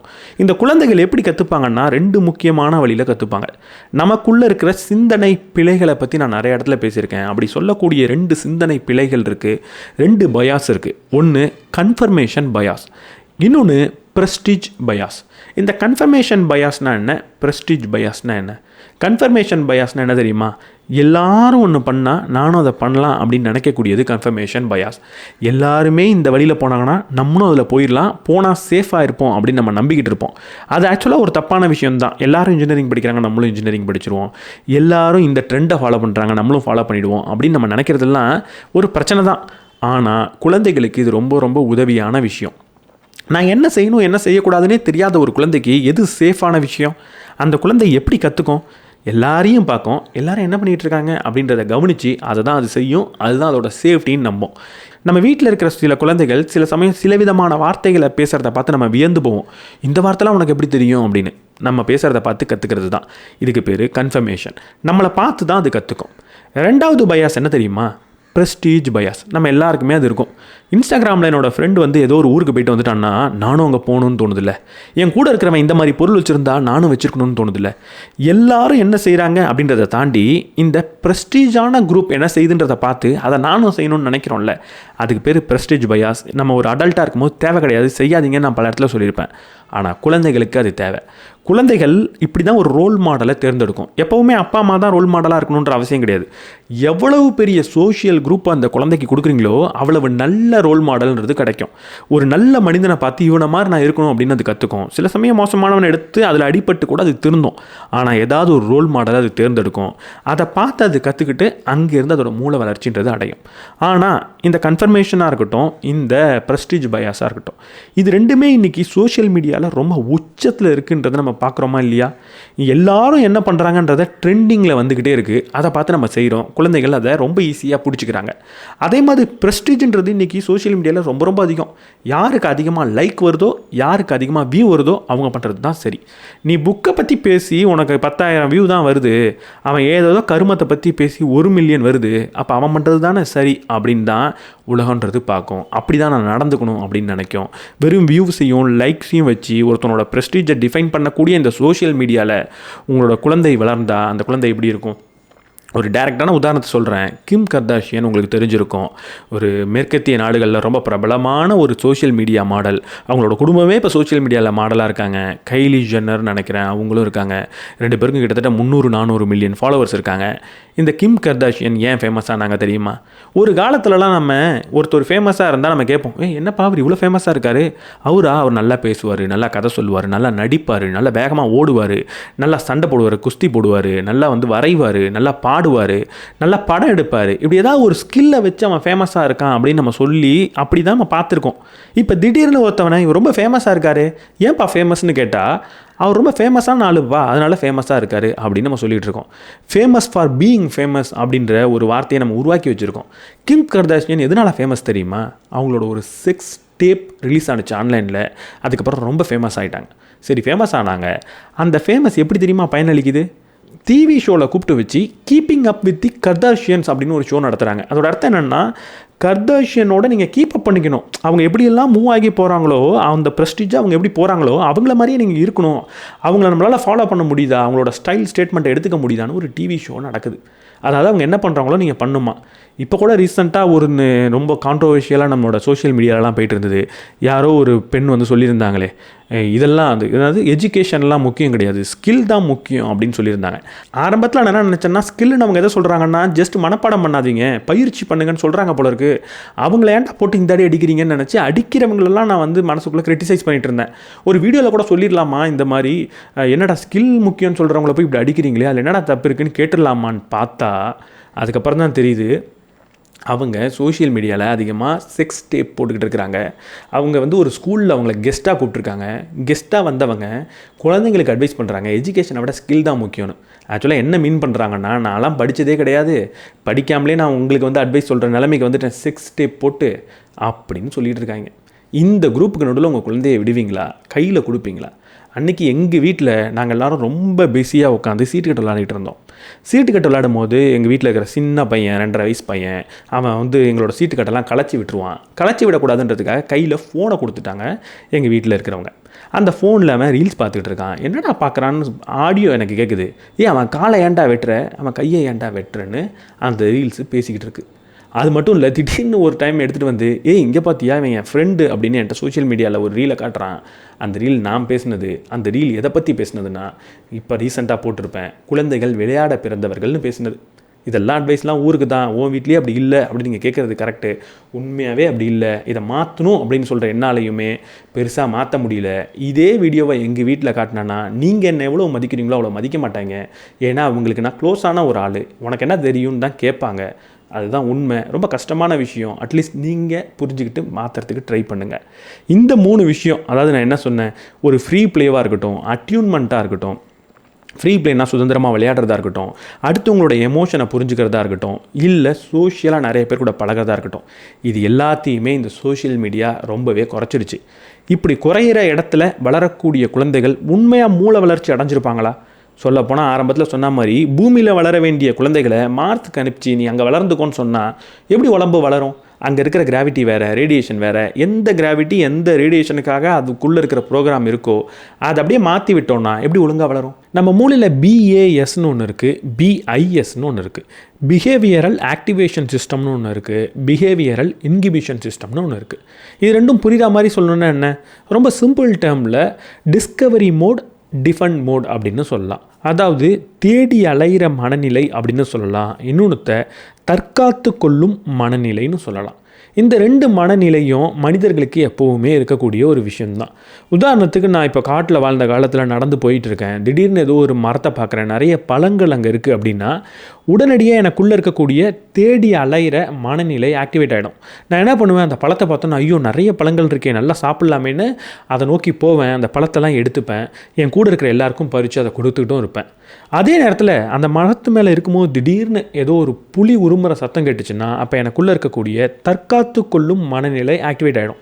அப்போ பழத்தை கூட நான் தூக்கி போட்டுருவேன், பழம்லாம் எனக்கு தேவையில்லை அப்படின்னு இருக்கிற எல்லா விஷயத்தையும் தூக்கி போட்டுட்டு என் உயிரை காப்பாற்றிக்கணும்னு ஓட ஆரம்பிச்சிருவேன். அந்த நேரத்தில் உண்மையாக எனக்குள்ளே இருந்த இந்த பசி கூட காணா போயிடும். ஸ்ட்ரெஸ் ஹார்மோன்ஸ் அதிகமாக சுரக்க ஆரம்பிக்கும். பசியை தூண்டக்கூடிய ஹார்மோன்லாம் சப்ரஸ் ஆகிடும். ஒன்லி ஸ்ட்ரெஸ் மட்டும் இருக்கும். நான் தப்பி ஓடணும்னு ஓட ஆரம்பிப்பேன். இந்த 2 மனநிலையும் மனிதன் உயிரோடு இருக்கிறதுக்கு ரொம்ப ரொம்ப ரொம்ப அவசியமான ஒரு விஷயம். ஆனால் சாதாரண நேரங்களில் எந்த ஒன்றுமே இல்லை, நான் சும்மா உட்காந்துருக்கேன், இந்த நேரத்தில் எனக்குள்ள எந்த மனநிலை அதிகமாக இருக்குது அப்படின்றது நம்மளோட வாழ்க்கையை தீர்மானிக்கக்கூடிய ஒரு விஷயமா இருக்கும். ஒன்று, சும்மா இருக்கும்போது நான் தேடி அலைகிறேனா, இல்லை சும்மா இருக்கும்போது நான் என்னை தற்காத்துக்கணும்னு நினைக்கிறேனா? இது 2த்தில் எது சும்மா இருக்கும்போது எனக்கு நடக்குது? அது எப்படி முடிவாகுது? நான் சின்ன வயசுலேருந்து எப்படிப்பட்ட வாழ்க்கையை வாழ்கிறேனோ அதை பொறுத்து என்னோட சாதாரண நேரத்தில் இருக்கிற மனநிலைன்றது தீர்மானிக்கப்படுது. நான் சும்மா இருக்கும்போது தேடி அலைகிறேன்னா எப்போ தேடி அலைவேன் தெரியுமா? சின்ன வயசுலேருந்து ஒரு சேஃபான என்விரான்மெண்ட்டில் நான் வளர்ந்துருக்கேன். பெருசாக நிறைய தொல்லைகள் கிடையாது, நிறைய ஒரு பிரச்சனை எனக்கு வந்தது கிடையாது. எப்போயாவது 1-2 வரும், அதை உடனடியாக நான் தீர்த்துப்பேன். ஆனால் பெரும்பான்மையான நேரத்தில் நான் நிறைய நல்ல ஆப்பர்ச்சுனிட்டிஸை பார்த்து அது பின்னாடி போய்கிட்டே இருப்பேன். நிறைய வாய்ப்புகள் எனக்கு இருந்துச்சு, அதை தேடி தேடி போய் நான் பழகிருக்கேன். அப்படின்னா சாதாரண நேரங்களில் வாய்ப்பை தேடக்கூடிய மனநிலையாக தான் என் மனநிலை இருக்கும். ரொம்ப சந்தோஷமாக இருப்பேன், எது எனக்கு கிடைக்கும் அப்படின்னு பார்த்துக்கிட்டே இருப்பேன். ஆனால் சின்ன வயசுலேருந்து நிறைய பிரச்சனைக்குள்ளே இருந்திருக்கேன். பார்க்கும்போதெல்லாம் ஏதாவது பிரச்சனை, எப்போவுமே தொல்லையில் இருந்திருக்கேன், எப்போவுமே என் உயிரை காப்பாற்றிக்கணுன்ற மனநிலையிலே நான் இருந்து பழகிட்டேன். அப்படின்னா வளர்ந்ததுக்கப்புறம் சாதாரண நேரத்துலையும் ஒரு உயிரை காப்பாற்றிக்கணும், டிஃபெண்ட் பண்ணிக்கணும், தற்காத்துக்கணும் அப்படின்னு தான் நான் யோசிச்சுக்கிட்டே இருப்பேன். இந்த 2 மனநிலையும் நம்ம வாழ்க்கையை வேறு வேறு விதமாக மாற்றும். சாதாரண நேரத்தில் இருக்கிறப்போ எப்போவுமே எனக்குள்ளே தேடி அலைகிற ஒரு மனநிலை இருக்குன்னு வைங்க, நான் என்ன படிக்கலாம், ஏது படிக்கலாம் அப்படின்னு தேடுவேன். ஒரு காலேஜுக்கு போனோன்னா என்னென்ன ஆப்பர்ச்சுனிட்டி அங்கே இருக்குது, என்னென்ன வாய்ப்புகள் இருக்குது அப்படின்னு நான் தேடிக்கிட்டு இருப்பேன். அதே தற்காத்துக்கிற மனநிலை இருந்தால் காலேஜ் போகிறப்ப ஆப்பர்ச்சுனிட்டியை தேட மாட்டேன். என்ன எப்படி காப்பாற்றிக்கிறது, யாரெல்லாம் என்ன பிரச்சனை பண்ணுவா அப்படின்னு பிரச்சனைகளை தேடுவனே தவிர வாய்ப்புகளை தேட மாட்டேன். எப்போ எனக்குள்ளே தேடி அலைகிற மனநிலை இருக்கோ அப்போ தான் என்னோட எண்ணங்களும் சிந்தனையும் சரியாக இருக்கும். எப்போ நான் எப்போவுமே தற்காத்துக்கணும்னு நினைக்கிறேனோ அப்போ நான் பயந்துக்கிட்டே இருப்பேன், ஆன்சைட்டி இருக்கும், டிப்ரெஷன் வரதெல்லாம் ரொம்ப சுலபமானதாக மாறிடும். இப்போ எதுக்கு நான் இதை சொல்கிறேன்? ஏன்னா ரொம்ப முக்கியமான ஒரு டேட்டா இருக்குது. 2010க்கு அப்புறம் யாரெல்லாம் குழந்தைகளாக இருந்து வளர்ந்தாங்களோ அவங்க எல்லாருக்குள்ளேயும் தற்காத்து கொள்ளும் மனநிலை அதிகமாக இருக்குது அப்படின்னு ஒரு ஸ்டடி சொல்லுது. என்ன காரணமாக இருக்கும்? அவங்களோட மூளையை இந்த அளவுக்கு பாதித்த நிகழ்வு என்ன நடந்திருக்கும் அப்படின்னு பார்த்தா, முதல்ல இந்த மனநிலையை நம்ம எப்படி தேர்ந்தெடுக்கிறோம், எதனால இந்த மனநிலை உருவாகுது? அதுக்கு ஆன்டி ஃப்ரெஜைலிட்டி அப்படின்ற ஒரு கான்செப்டை புரிஞ்சுக்கணும். ஃப்ரெஜைல் அப்படின்னா உடைஞ்சு போகிற தன்மை. ஆன்டி ஃப்ரெஜைல்னா உடையாமலே இருக்கிறது கிடையாது, கடினமான தன்மை கிடையாது. உடைந்து போகும், ஆனால் உடைஞ்சதுக்கப்புறம் இன்னும் வலுவாகும் அப்படின்றது தான் ஆன்டி ஃப்ரெஜைல். உதாரணத்துக்கு நம்மளோட மசில் மாதிரி, அது உடையவே உடையாதுன்னெலாம் சொல்ல முடியாது. ஏதாவது ஒரு எடையை தூக்கினா உடைஞ்சு போயிடும், ஃப்ரெஜைலாக தான் இருக்கும். ஆனால் உடைஞ்சதுக்கப்புறம் இன்னும் வலுவாக அது மாறும், அதுதான் ஆன்டி ஃப்ரெஜைல். ஸ்பேஸில் மரத்தை வளர்க்குறதுக்காக ஒரு ஸ்பேஸ் மாதிரியே ஒரு என்விரான்மெண்ட்டை உருவாக்குறாங்க. அங்கே பெருசாக காற்றடிக்காது, அங்கே பெருசாக தண்ணிலாம் இருக்காது, ஸ்பேஸ் மாதிரியே இருக்கும், கிராவிட்டி கம்மியாக இருக்கும். அந்த இடத்த உருவாக்கி அங்கே ஒரு செடியை வளர வைக்கிறதுக்காக நிறைய பயிற்சி பண்ணுறாங்க, நிறைய முயற்சி பண்ணிக்கிட்டே இருக்காங்க. தண்ணி ஊற்றுறாங்க, உரம் போடுறாங்க, என்னென்னமோ செஞ்சு பார்க்குறாங்க. கடைசி வரைக்கும் அங்கே ஒரு மரம் நல்லாவே வளரலையாம். கடைசியாக கண்டுபிடிச்ச ஒரு விஷயம் என்ன தெரியுமா? அந்த மரம் வளரணுன்னா என்ன தேவை அப்படின்னு அவங்க ஸ்டடி பண்ணும்போது ஒரே ஒரு விஷயம் மட்டும்தான் அங்கே இல்லை. அது என்னென்னா காற்று. காற்று அடிக்கவே இல்லை. ஆக்சிஜன் இருக்குது, கார்பன் டை ஆக்சைடு இருக்குது, ஆனால் அந்த விண்டுன்னு சொல்லுவோம்ல, காற்று அடிக்கிறது அங்கே கிடையவே கிடையாது. காற்று ஸ்டேயிங்காக இருக்குது. அதனால மரம் ஒழுங்காக வளர்றது இல்லைன்னு கண்டுபிடிக்கிறாங்க. காற்று அடிக்கிறதுக்கும் மரம் வளர்கிறதுக்கும் என்ன சம்மந்தம்? பொதுவாக காற்றடிச்சா மரம் கீழே விழுந்துடணும். ஆனால் மரம் எப்போவுமே காற்றடிச்சா தான் ஒழுங்காக வளருமா? காற்றடிக்கிற திசையில் கொஞ்சமாக மரம் சாயும். இது சாகிறதுனால பேலன்ஸ் பண்ணுறதுக்கு கீழே வேறு அதற்கு ஆப்போசிட் திசையில் இன்னும் கடினமாக வளர ஆரம்பிக்கும். இப்படி காற்றடிக்கிறதுனால மட்டும்தான் வேர் ரொம்ப கடினமாக வளர்ந்து அந்த மரம் ரொம்ப ஒசரமாகவும் வளருமா. இதே மாதிரி தான் நம்மளோட குழந்தைகளும். அவங்க எந்த ஒரு பிரச்சனையும் இல்லாமல் இருக்கக்கூடாது. பிரச்சனைகள் கொஞ்சம் கொஞ்சம் அவங்க எக்ஸ்போஸ் ஆகிட்டே இருக்கணும். அந்த பிரச்சனை வரும்போது தான் அந்த பிரச்சனையிலேருந்து தன்னை தற்காத்துக்கிறதுக்காக ஒரு நல்ல மனநிலையை அவங்க உருவாக்கிப்பாங்க. இந்த டிஸ்கவர் மோட் அப்படின்னு சொன்னல, அது பிரச்சனையே இல்லாத சைல்ட்ஹுட் கிடையாது. பிரச்சனை தான் அங்கே முக்கியம். ஆனால் அப்பப்போ வந்துட்டு போகிற ஒரு பிரச்சனை. எப்போவுமே பிரச்சனையில் இருக்கிறவன் டிஃபென்ஸ் மோடுக்கு வரா மாதிரி பிரச்சனையே பார்க்காதவனும் டிஃபென்ஸ் மோடுக்கு வருவான் அப்படின்றது தான் இந்த ஆராய்ச்சி கண்டுபிடிச்சி சொல்லுது. நீங்கள் எந்நேரமும் பிரச்சனையிலே இருந்தீங்கன்னா உங்கள் மனது எப்போவுமே பிரச்சனையை தேடும். உங்கள் வாழ்க்கையில் பிரச்சனையவே நீங்கள் பார்க்காம இருந்திருந்தீங்கன்னா பிரச்சனையை கையாளுறதுக்கான திறன் இருக்காது. வளர்ந்ததுக்கப்புறம் வாழ்க்கையில் கண்டிப்பாக ஒரு பிரச்சனை வரும். சின்ன வயசில் நம்மளை பொத்தி பொத்தி வளர்த்து பிரச்சனையே இல்லாமல் பண்ணிவிடுவாங்க. ஆனால் வளர்ந்ததுக்கப்புறம் ஒரு சின்ன பிரச்சனையாவது வரும்ல, அந்த பிரச்சனை வரும்போது அதை கையாளுற திறன் நமக்கு இல்லாதனால அங்கே பெருசாக ஃபெயில் ஆகும். அது மிகப்பெரிய வலியை கொடுக்கும். அந்த வலியை எப்படி எப்படி நம்ம மேனேஜ் பண்ணுறதுன்னு நமக்கு தெரியாது. அதனால் என்ன பண்ணுவோம்னா பிரச்சனையை பார்த்து பயப்பட ஆரம்பிப்போம். நிறைய பிரச்சனைகள் இருக்குமோ அப்படின்னு ஒரு இடத்துலையும் பிரச்சனையை தேடுவோம். இந்த தற்காத்து கொள்ளும் மனநிலை, இந்த டிஃபெண்ட் மோட் அப்படின்றது எப்போ உருவாக்குதுன்னு பார்த்தா, சின்ன வயசில் நிறைய பிரச்சனையை ஒரு டாக்ஸிக்கான குடும்பத்தில் பிறந்தா வரத்துக்கு வாய்ப்பு இருக்குது. அப்படி பிறக்கிறவங்க ரொம்ப ரொம்ப கம்மி. ஆனால் மற்ற நிறைய பேருக்கு வரத்துக்கு என்ன காரணம்னு பார்த்தா, சின்ன வயசில் பிரச்சனையே பார்க்காம இருந்தது தான். பிரச்சனையே பார்க்காம இருந்ததுனால பிரச்சனையை கையாளுற திறன் குறைஞ்சி போகுது. அதனால எப்போவுமே பிரச்சனையை பார்த்து பயந்துக்கிட்டு இருக்காங்க.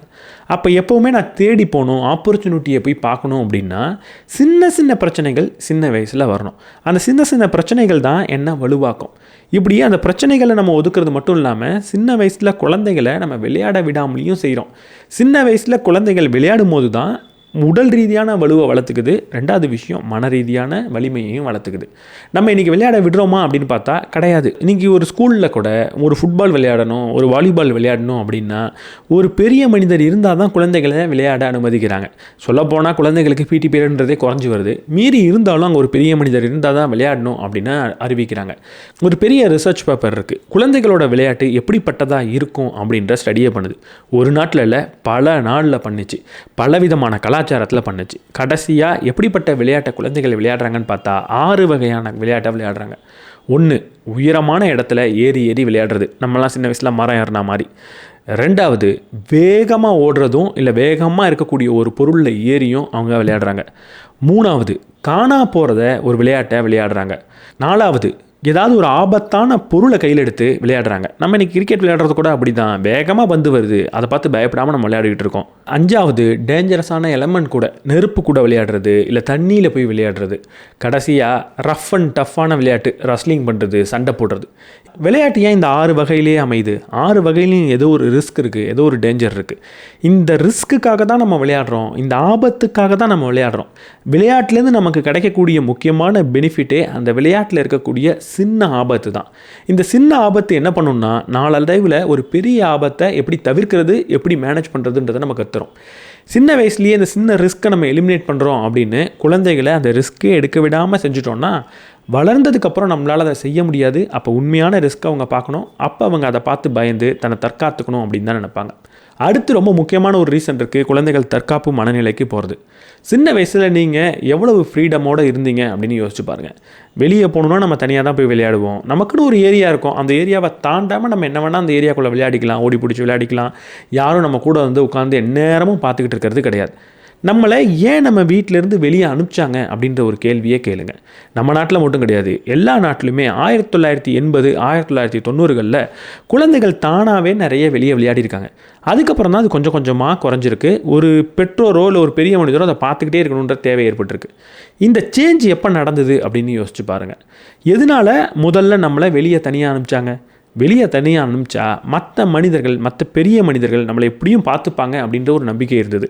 நான் ரோட்டில் தனியாக நடந்து போயிட்டு வரேன், ஒரு கடைக்கு போயிட்டு வரேன்னா அந்த கடைக்கு போயிட்டு வர வழியில் எத்தனை வீடு இருக்கோ அத்தனை வீட்டு மனிதர்களும் என்ன பார்த்துப்பாங்க அப்படின்ற ஒரு நம்பிக்கை இருந்தது. இந்த நம்பிக்கை எப்போ மாறினதுன்னா, எப்போ 2005 2008 அதிகமான நியூஸ் வர ஆரம்பிச்சதோ அப்போ தான். நியூஸில் அதிகமாக காட்டின ஒரு விஷயம், குழந்தைகளை பெரிய மனிதர்கள் எப்படிலாம் தவறாக பயன்படுத்திக்கிட்டாங்க, எப்படி தவறாக துன்புறுத்துனாங்கன்ற செய்தி அதிகமாக வந்துச்சு. இது 1-2 நடந்தாலும் இதையே அதிகமாக காட்டக்கூடிய ஒரு நியூஸாக இருந்துச்சு அந்த நியூஸ். ஏன்னா நியூஸை பொறுத்த வரைக்கும் நீங்கள் தொடர்ந்து பார்க்கணும். அப்போ ரொம்ப ஷாக்கிங்கான விஷயத்தை தான் காட்டணுன்னு இந்த விஷயத்தை காட்ட ஆரம்பித்தாங்க. எப்போ அப்படி காட்ட ஆரம்பித்தாங்களோ அப்போ 2 விஷயம் நடந்தது. 1, வீட்டில் இருக்கிற பெற்றோர்கள் குழந்தையை தனியாக வெளியே அனுப்புறதுக்கு பயந்தாங்க. இப்படிப்பட்ட ஏதாவது ஒரு மனிதன்கிட்ட இந்த குழந்தை மாட்டிக்குமோ அப்படின்னு பயந்தாங்க.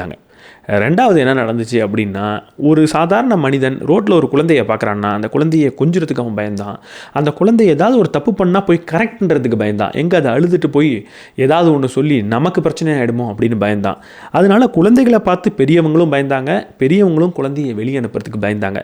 இந்த கேஸில் என்ன ஆனதுன்னா, உண்மையாகவே குழந்தையை தனியாக வெளியே அனுப்பாமல் அவங்கள நம்ம எந்நேரமும் பார்த்துக்கிட்டு இருந்தோம். எந்நேரமும் பார்த்துக்கிட்டே இருந்ததுனால சின்ன சின்ன ரிஸ்க்கை, சின்ன சின்ன ஆபத்துக்களை நம்ம அங்கேருந்து முற்றிலும் அகற்றிட்டோம். அப்படி பண்ணதுனால வளர்ந்ததுக்கப்புறம் அவங்களுக்கு தற்காத்து கொள்ளும் மனநிலை தான் வந்துச்சு.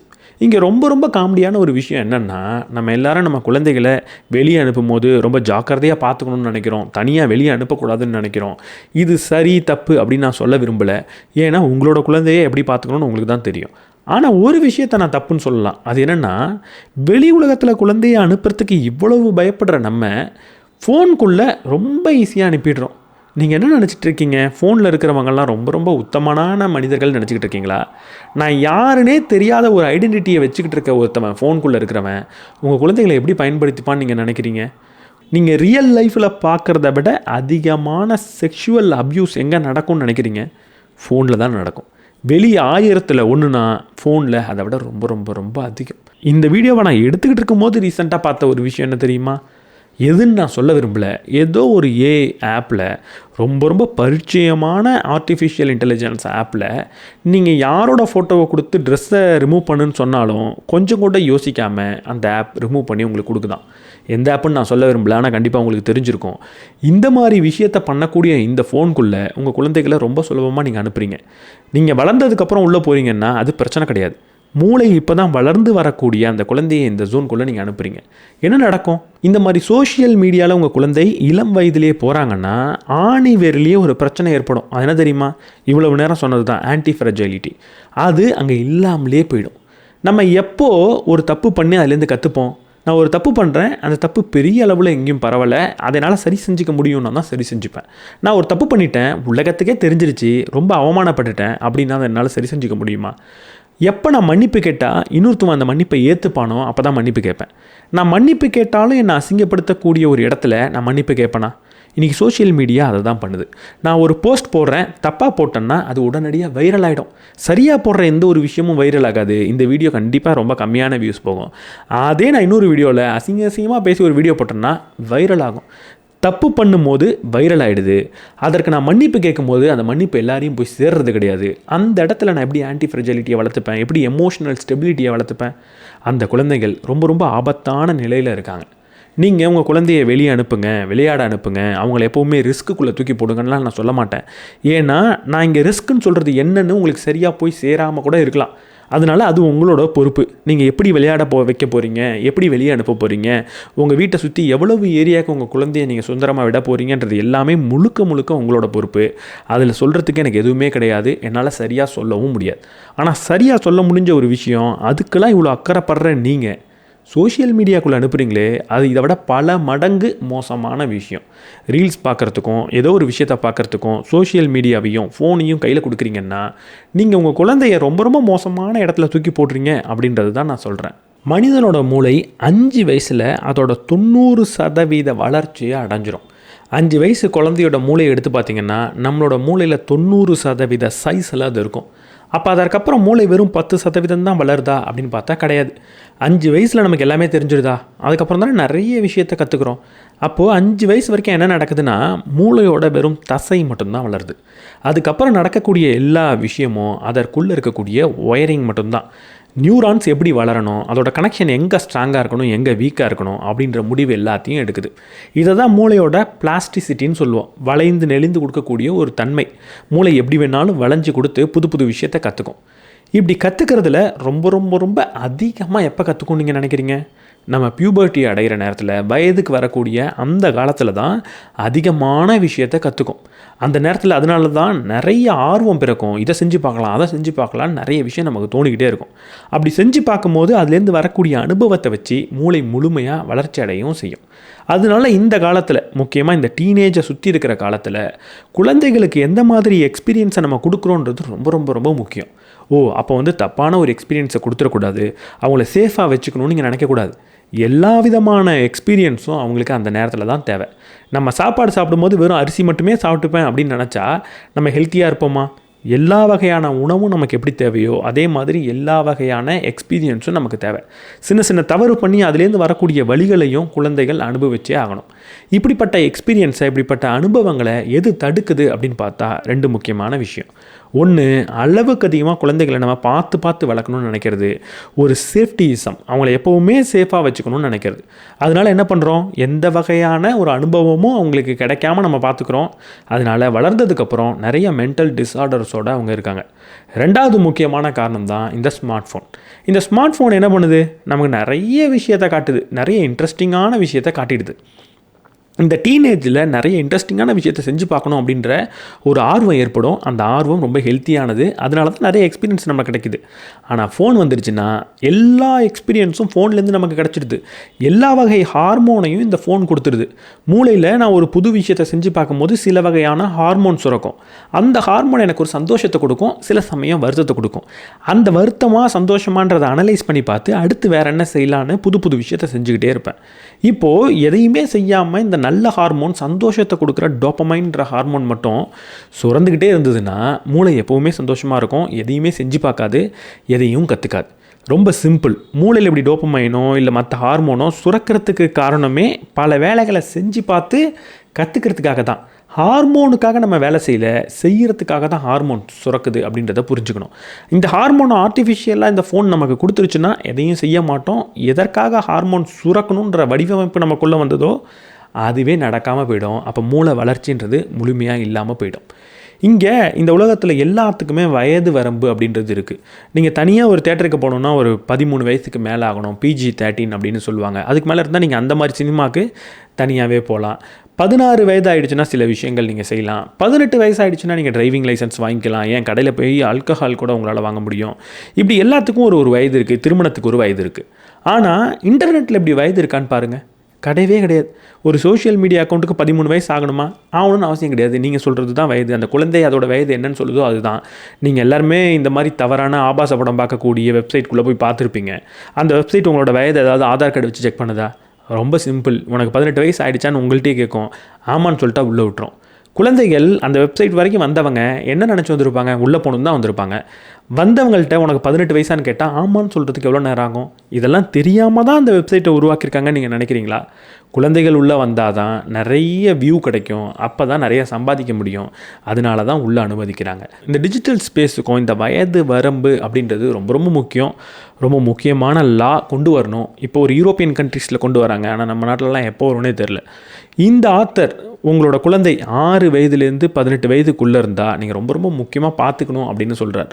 இந்த 6 வயதுலேருந்து 18 வயது வரைக்கும் ஒரு படிநிலைகளை சொல்கிறாரு. அதை நீங்கள் செய்கிறது மூலமாக உங்கள் குழந்தைய நிறைய எக்ஸ்பீரியன்ஸ் அனுபவிக்க முடியும். அதிலிருந்து குழந்தையோட ஒரு மூளை வளர்ச்சின்றது ரொம்ப நல்லாயிருக்கும் அப்படின்னு சொல்கிறார். 6 வயதில் என்ன பண்ண போகிறீங்க? 6 வயதில் குழந்தைக்கு ஒரு வகையான ஃப்ரீடம் கொடுக்கணும். என்ன ஃப்ரீடம்? வீட்டில் வேலை செய்கிறதுக்கான ஃப்ரீடம். சின்ன சின்ன வீட்டு வேலைகளை செய்ய சொல்லுங்கள். செஞ்சு கற்றுக்கட்டும். அவங்க வீட்டோட ஒரு உறுப்பினராக இருக்கட்டும். சும்மா எல்லாரும் பார்த்துக்கிற ஒரு குழந்தையாக இருக்கணுன்ற அவசியம் கிடையாது. சின்ன சின்ன வேலைகளை செஞ்சு கான்ட்ரிபியூட் பண்ண ஆரம்பிக்கிட்டோம். 8 வயதில் குழந்தைக்கு வீட்டை விட்டு வெளியே போய் தானாக ஏதாவது விளையாடுறதுக்கான சுதந்திரத்தை நீங்கள் கொடுக்கலாம். குழந்தை கொஞ்சமாக வெளியே போட்டோம். நீங்கள் ஒரு சின்ன ஸ்பேஸை டிசைட் பண்ணி அதுக்குள்ளேயே இருக்கணும். இந்த தெருவுலேருந்து இந்த தெருவை நீ தாண்டி போகக்கூடாது, ஆனால் இதுக்குள்ளே நீ இருந்துக்கோ அப்படின்னு சொல்லலாம். 10 வயதில் குழந்தைக்கு ரோம் பண்ணுறதுக்கு அந்த தெருவை தாண்டி கொஞ்சம் போயிட்டு வரட்டும், ஆனால் தனியாக போகாத, உங்கள் நண்பர்களோடு சேர்ந்து நீ போயிட்டு வா அப்படின்ற சுதந்திரத்தை கொடுக்கலாம். 12 வயசில் குழந்தைக்கு அப்ரெண்டிஸ்ஷிப் ஒரு இன்டர்னாக இருக்கிறதுக்கான சுதந்திரத்தை கொடுக்கலாம். அதாவது ஏதோ ஒரு வேலை தான், ஆனால் காசுக்காக இல்லாமல் சும்மா செஞ்சு பார்க்கலாம். பக்கத்து வீட்டில் யாராவது ஏதாவது ஒரு சின்ன வேலை செய்கிறாங்க, ஒரு தொழில் செய்கிறாங்கன்னா அவங்க செய்கிற வேலைக்கு சின்னதாக உதவி பண்ணு, இல்லை நீங்களே செய்யக்கூடிய வேலைக்கு சின்னதாக உதவி பண்ணு அப்படின்னு ஒரு வேலையை கொடுக்கலாம். 14 வயசில் சம்பளத்துக்கு ஒரு சின்ன வேலைக்கு அனுப்பலாம். பணம் சம்பாதிக்கிறது எவ்வளவு கஷ்டன்ற ஒரு உணர்வை கொடுக்கலாம். முக்கியமாக ஒரு ஸ்போர்ட்ஸ் டீமில் நீங்கள் சேர்த்து விடலாம். ஒரு ஸ்போர்ட்ஸ்மேன்ஷிப்னா என்னன்றதை கற்றுக்கலாம். 16 வயதில் முதன்முறையாக ஒரு இன்டர்நெட்டை நீங்கள் கொடுக்கலாம். பெரிய தப்பு கிடையாது. ஆனால் அந்த இன்டர்நெட்டை நீங்கள் மானிட்டர் பண்ணிக்கிட்டே இருக்கணும். அவங்க என்ன பார்க்குறாங்க, ஏது பார்க்குறாங்கன்னு முழுமையாக தெரியணும். ஆனால் இன்டர்நெட்டுக்குள்ளே நீங்கள் ஒரு ஆக்சஸை கொடுக்கலாம். 18 வயதில் ஒரு ஃபுல் அடல்ட் கூட நீங்கள் கொடுக்கலாம். இன்டர்நெட்டையும் கொடுக்கலாம். ரொம்ப மானிட்டர் பண்ணுன்ற அவசியம் கிடையாது. பட் ஸ்டில் அவங்க ஒரு குழந்தை தான்றதை மறந்துடக்கூடாது.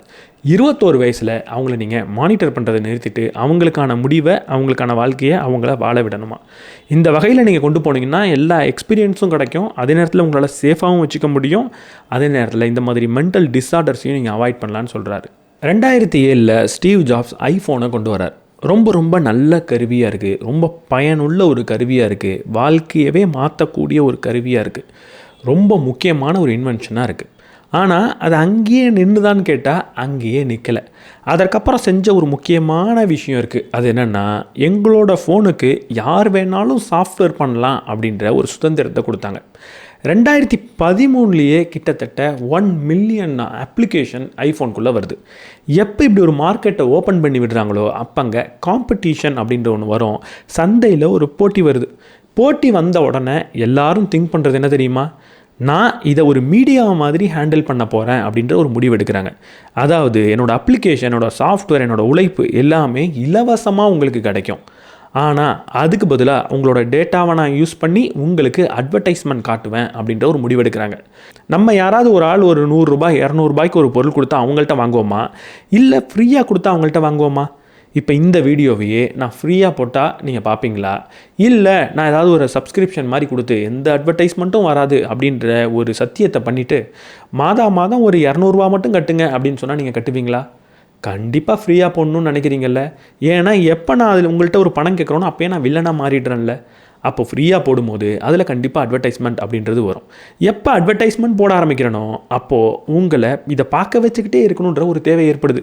நீங்கள் தொடர்ந்து இந்த அப்ளிகேஷனை யூஸ் பண்ணிக்கிட்டே இருந்தால் தான் நிறைய அட்வர்டைஸ்மெண்ட்டை நீங்கள் பார்ப்பீங்க. நிறைய அட்வர்டைஸ்மெண்ட்டை பார்த்தா தான் அவங்களுக்கு நிறைய காசுன்றது கிடைக்கும். அப்போ நிறைய அட்வர்டைஸ்மெண்ட் பார்க்குறதுக்கு உங்களை உள்ளேயே தக்க வச்சுக்கிறதுக்கு நான் என்னெல்லாம் செய்யலாம், எவ்வளவு சைக்காலஜிக்கல் ட்ரிக்கை பயன்படுத்தலாம் அப்படின்ற ரிசர்ச் எல்லாம் அவங்க பண்ண ஆரம்பிக்கிறாங்க. இந்த சோஷியல் மீடியா 4 ஃபேஸில் முக்கியமாக வளர்ந்தது. முதல்ல அவங்க பண்ண ஒரு விஷயம் என்னென்னா யூசர் ப்ரொஃபைல். யார் வேணாலும் அவங்களுக்கான அவங்களோட அடையாளமாக ஒரு ப்ரொஃபைலை உருவாக்கிக்கலாம் அப்படின்ற முடிவெடுத்தாங்க. 2வது யூசர் ஜென்ரேட்டட் கண்டென்ட். ஒவ்வொரு யூஸரும் அவன் என்ன கண்டென்ட்டை ப்ரொடியூஸ் பண்ணாலும் உள்ளே போட்டுக்கலாம். அது என்னோடய ஃபோட்டோவாக இருக்கலாம், என்னோடய வீடியோவாக இருக்கலாம், இல்லை நான் உருவாக்கின ஏதோ ஒன்று இருக்கலாம். அதை தூக்கி உள்ளே போடலாம். 3வது நெட்வொர்க்கிங். அப்படி நான் போட்டதை நான் மட்டும் பார்க்கணுன்றது கிடையாது, என்னை சார்ந்த எல்லா மனிதர்களாலையும் பார்க்க முடியும், என்னோடய ஃப்ரெண்ட்ஸ் அண்ட் ஃபேமிலிஸால் பார்க்க முடியும். கடைசியாக 4வது வந்தது தான் ஒரு ஃபாலோவிங், அடுத்தவங்களை ஃபாலோ பண்ணுறது. அடுத்தவங்க போடுற கண்டென்ட்டையும் நான் பார்க்கலாம். அவன் யாருன்னே எனக்கு தெரியணும்னு அவசியம் கிடையாது. அவனை ஒரு க்ரியேட்டராக வச்சுக்கிட்டு அவனோட கண்டென்ட் எல்லாத்தையும் நான் கன்சியூம் பண்ணலாம். எப்படி இப்போ நான் பேசுகிறத நீங்கள் கன்சியூம் பண்ணுறீங்களோ அப்படி. இதில் யூடியூப் கொஞ்சம் விலகல் இருக்குது, ஆனால் மற்ற சோஷியல் மீடியா பிளாட்ஃபார்ம் எல்லாமே இப்படி தான் ஒர்க் ஆகிட்டு இருக்குது. யூடியூப்பை நான் ஒரு சோஷியல் மீடியா பிளாட்ஃபார்ம் அப்படின்றதுக்குள்ளே கொண்டு வர மாட்டேன். இதை நான் வந்து ஒரு வீடியோ ஸ்ட்ரீமிங் பிளாட்ஃபார்மாக தான் பார்ப்பேன். ஏன்னா இதில் யார் வேணால் கண்டென்ட் போடலாம், அந்த ஒரு சுதந்திரம் இருக்குது. ஆனால் எல்லாரும் கண்டென்ட் போடுறது கிடையாது, உங்களை வந்து சேர்கிற கண்டென்ட் எல்லாரும் போடுறதும் கிடையாது. அது ஓரளவுக்கு ஒரு கிரியேட்டர் ப்ரொடியூஸ் பண்ணுறதா இருக்குது. நீங்கள் ஒரு வீடியோ சர்வீஸ் மாதிரி தான் அதை பார்க்குறீங்க. இப்போ என்னோடய வீடியோவை ஒரு வீடியோவாக நீங்கள் எடுத்துக்கிறீங்க, ஒரு எஜுகேஷனல் வீடியோவாக எடுத்துக்கிறீங்களே தவிர ஏதோ என் வாழ்க்கையில் என்ன நடக்குது அப்படின்ற மாதிரி நீங்கள் பார்க்குறது கிடையாது. அப்படி இந்த யூடியூப் கொடுக்கறது கிடையாது. மற்ற எல்லா சோஷியல் மீடியா பிளாட்ஃபார்மும் இப்படி தான் பண்ணிக்கிட்டு இருக்கு. இப்படி எந்நேரமும் உங்களை உள்ளே வச்சுக்கணும் அப்படின்னு நினைக்கும் போது, முக்கியமாக இந்த குழந்தை பருவத்தில் இருக்கிறவங்க, மூளை இப்போ தான் வளர்ந்து வரவங்க எப்படிப்பட்ட பாதிப்பு அடைகிறாங்க? 4 முக்கியமான பாதிப்பு அடைகிறாங்க. முதல்ல சோஷியல் டிப்ரிவேஷன். ஒரு சமூக கூட்டத்துக்குள்ளே அவங்க இருக்கிறது கிடையாது. எந்நேரமும் ஃபோனுக்குள்ளேயே இருக்கிறதுனால, ஃப்ரெண்ட்ஸை ஃபோன்லேயே பார்த்துக்க முடியும் அப்படின்றதுனால, ஃப்ரெண்ட்ஸ் கூட வீடியோ கேம்லேயே எல்லாம் விளையாண்டுக்க முடியும் அப்படின்றதுனால, அவங்க நிஜத்தில் ஒரு மனிதர்களை பார்த்து பேசுகிற நேரம்ன்றது குறைஞ்சிடுச்சு. அப்படி குறைஞ்சா என்னாகும்? நான் இதுக்கு முன்னாடி சொன்ன எமோஷனல் ஸ்டெபிலிட்டியாக இருக்கட்டும், ஒரு மனிதரோட பேசி வாழ்க்கையில் கற்றுக்கக்கூடிய விஷயங்களாக இருக்கட்டும், அது எதுவுமே அவங்களுக்கு நடக்கிறது கிடையாது. 2வது ரொம்ப ரொம்ப ரொம்ப முக்கியம், தூக்கமின்மையை அவங்க அனுபவிக்கிறாங்க. நான் தூக்கத்துக்காக ஒரு பெரிய வீடியோ போட்டிருக்கேன், நீங்கள் அதை போய் பார்க்கலாம். கண்டிப்பாக பார்க்க வேண்டிய ஒரு வீடியோ. எப்போ நான் தூங்கலையோ உடம்புல ஏகப்பட்ட பிரச்சனை வரும், உடம்புல பாதிக்காத ஒரு உறுப்பே கிடையாது அப்படின்னு நான் சொல்லியிருக்கேன். ஆனால் இந்த டீனேஜில் இன்னொரு முக்கியமான விஷயம் இருக்குது. டீனேஜை தொடும்போது நம்ம லேட்டாக தூங்கி லேட்டாக எந்திரிக்கிறதுக்காக தான் வடிவமைக்கப்பட்டிருக்கோம். காட்டில் எல்லாரும் ஒரே நேரத்தில் தூங்க மாட்டாங்க. முக்கியமாக இருட்டாக இருக்கிறப்ப யார் தூங்குவானா, வயதானவங்க தூங்குவாங்க. அந்த நேரத்தில் இந்த டீனேஜர்லாம் முழிச்சுக்கிட்டு இருந்தால் அவங்கள பார்த்துப்பாங்க. அதே நேரத்தில் கொஞ்சம் வெளிச்சம் வந்துருச்சு, ஏர்லி மார்னிங் ஆறிடுச்சுன்னா அப்போ இந்த டீனேஜர்ஸ்லாம் தூங்க ஆரம்பிப்பாங்க, வயதானவங்களாம் முழிச்சுப்பாங்க. வெளிச்சமாக இருக்கிறப்ப இந்த டீனேஜர்ஸை பார்த்துக்கிற சக்தி அந்த வயதானவங்களுக்கு இருக்குது. அதனால் லேட்டாக தூங்கி லேட்டாக எந்திரிக்கிறாங்க அப்படின்ற ஒரு ஹைப்போதிசிஸ் இருக்குது. பட் இங்கே முக்கியமாக என்னென்னா, டீனேஜர்ஸ் லேட்டாக தூங்கி லேட்டாக தான் எந்திரிப்பாங்க. இப்போ ஏற்கனவே நம்ம என்ன பண்ணிட்டோம், எல்லாருக்கும் ஸ்கூல் ஒரே டைம் அப்படின்னு வச்சுட்டோம். அதனால் அவங்க லேட்டாக தூங்கி சீக்கிரம் எந்திரிக்க வேண்டிய நிலைமைக்குள்ளே தள்ளிட்டோம். இதில் இன்னும் கொஞ்சம் பிரச்சனை ஏற்படுத்துகிற மாதிரி அவங்கள இன்னும் லேட்டாக தூங்க வைக்கிறது தான் இந்த ஃபோன். இது வெறும் சோஷியல் மீடியா மட்டும் கிடையாது, இந்த வேலையை யூடியூப் கூட பண்ணணும். ஏன்னா இந்த வீடியோ நீங்கள் பார்க்குறீங்கன்னா நைட்டு கூட தான் உட்காந்து பார்த்துக்கிட்டு இருப்பீங்க, இன்னும் இன்ட்ரெஸ்டிங்காக இருக்குன்னு பார்ப்பீங்க. இதில் முக்கியமாக நெட்ஃப்ளிக்ஸோட CEO ஒரு பேட்டியில் ஒன்று சொல்கிறார். உங்களோட காம்படிட்டரை பற்றி நீங்கள் என்ன நினைக்கிறீங்க அப்படின்னு அவர்கிட்ட கேட்டப்போ அவர் சொல்கிறாரு, எங்களோட காம்படிட்டரை தோக்கடிக்கிறதுக்காக ரொம்ப கடுமையாக நாங்கள் உழைக்கிறோம். எங்களோட காம்படிட்டர் யாருன்னா தூக்கம் தான் அப்படின்னு சொன்னார். மக்கள் தூங்கும் போது தான் நெட்ஃப்ளிக்ஸ் பார்க்குறது கிடையாது, அதனால் அந்த தூக்கத்தை எப்படியாவது குறைக்கணும் அப்படின்னு நாங்கள் முயற்சி பண்ணுறோன்னு அவர் ஓப்பன் ஸ்டேட்மெண்ட்டே சொல்கிறார். விளையாட்டாக சொன்னாரா என்னவோ, ஆனால் அது நடக்குதுன்றது உண்மை. 3வது அட்டென்ஷன் டிஸார்டர்.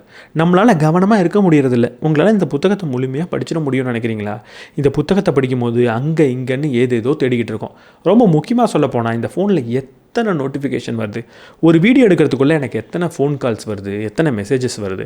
ஒரு ஸ்டடி என்ன சொல்லுதுன்னா, ஒவ்வொரு மனிதனும் சாதாரண மனிதனுக்கு 192 நோட்டிஃபிகேஷன் வருதான். அதை பிரித்து பார்த்தா எவ்ரி 5 மினிட்ஸ் நம்ம முழிச்சுக்கிட்டு இருக்கப்போ நமக்கு ஒரு நோட்டிஃபிகேஷன் வருதுன்னு சொல்கிறாங்க.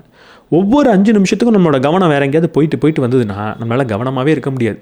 ஒரு புத்தகத்தெல்லாம் படிக்க முடியாது. ஒரு நல்ல சினிமாவை கூட நம்மளால் இன்றைக்கி பார்க்க முடியறது கிடையாது.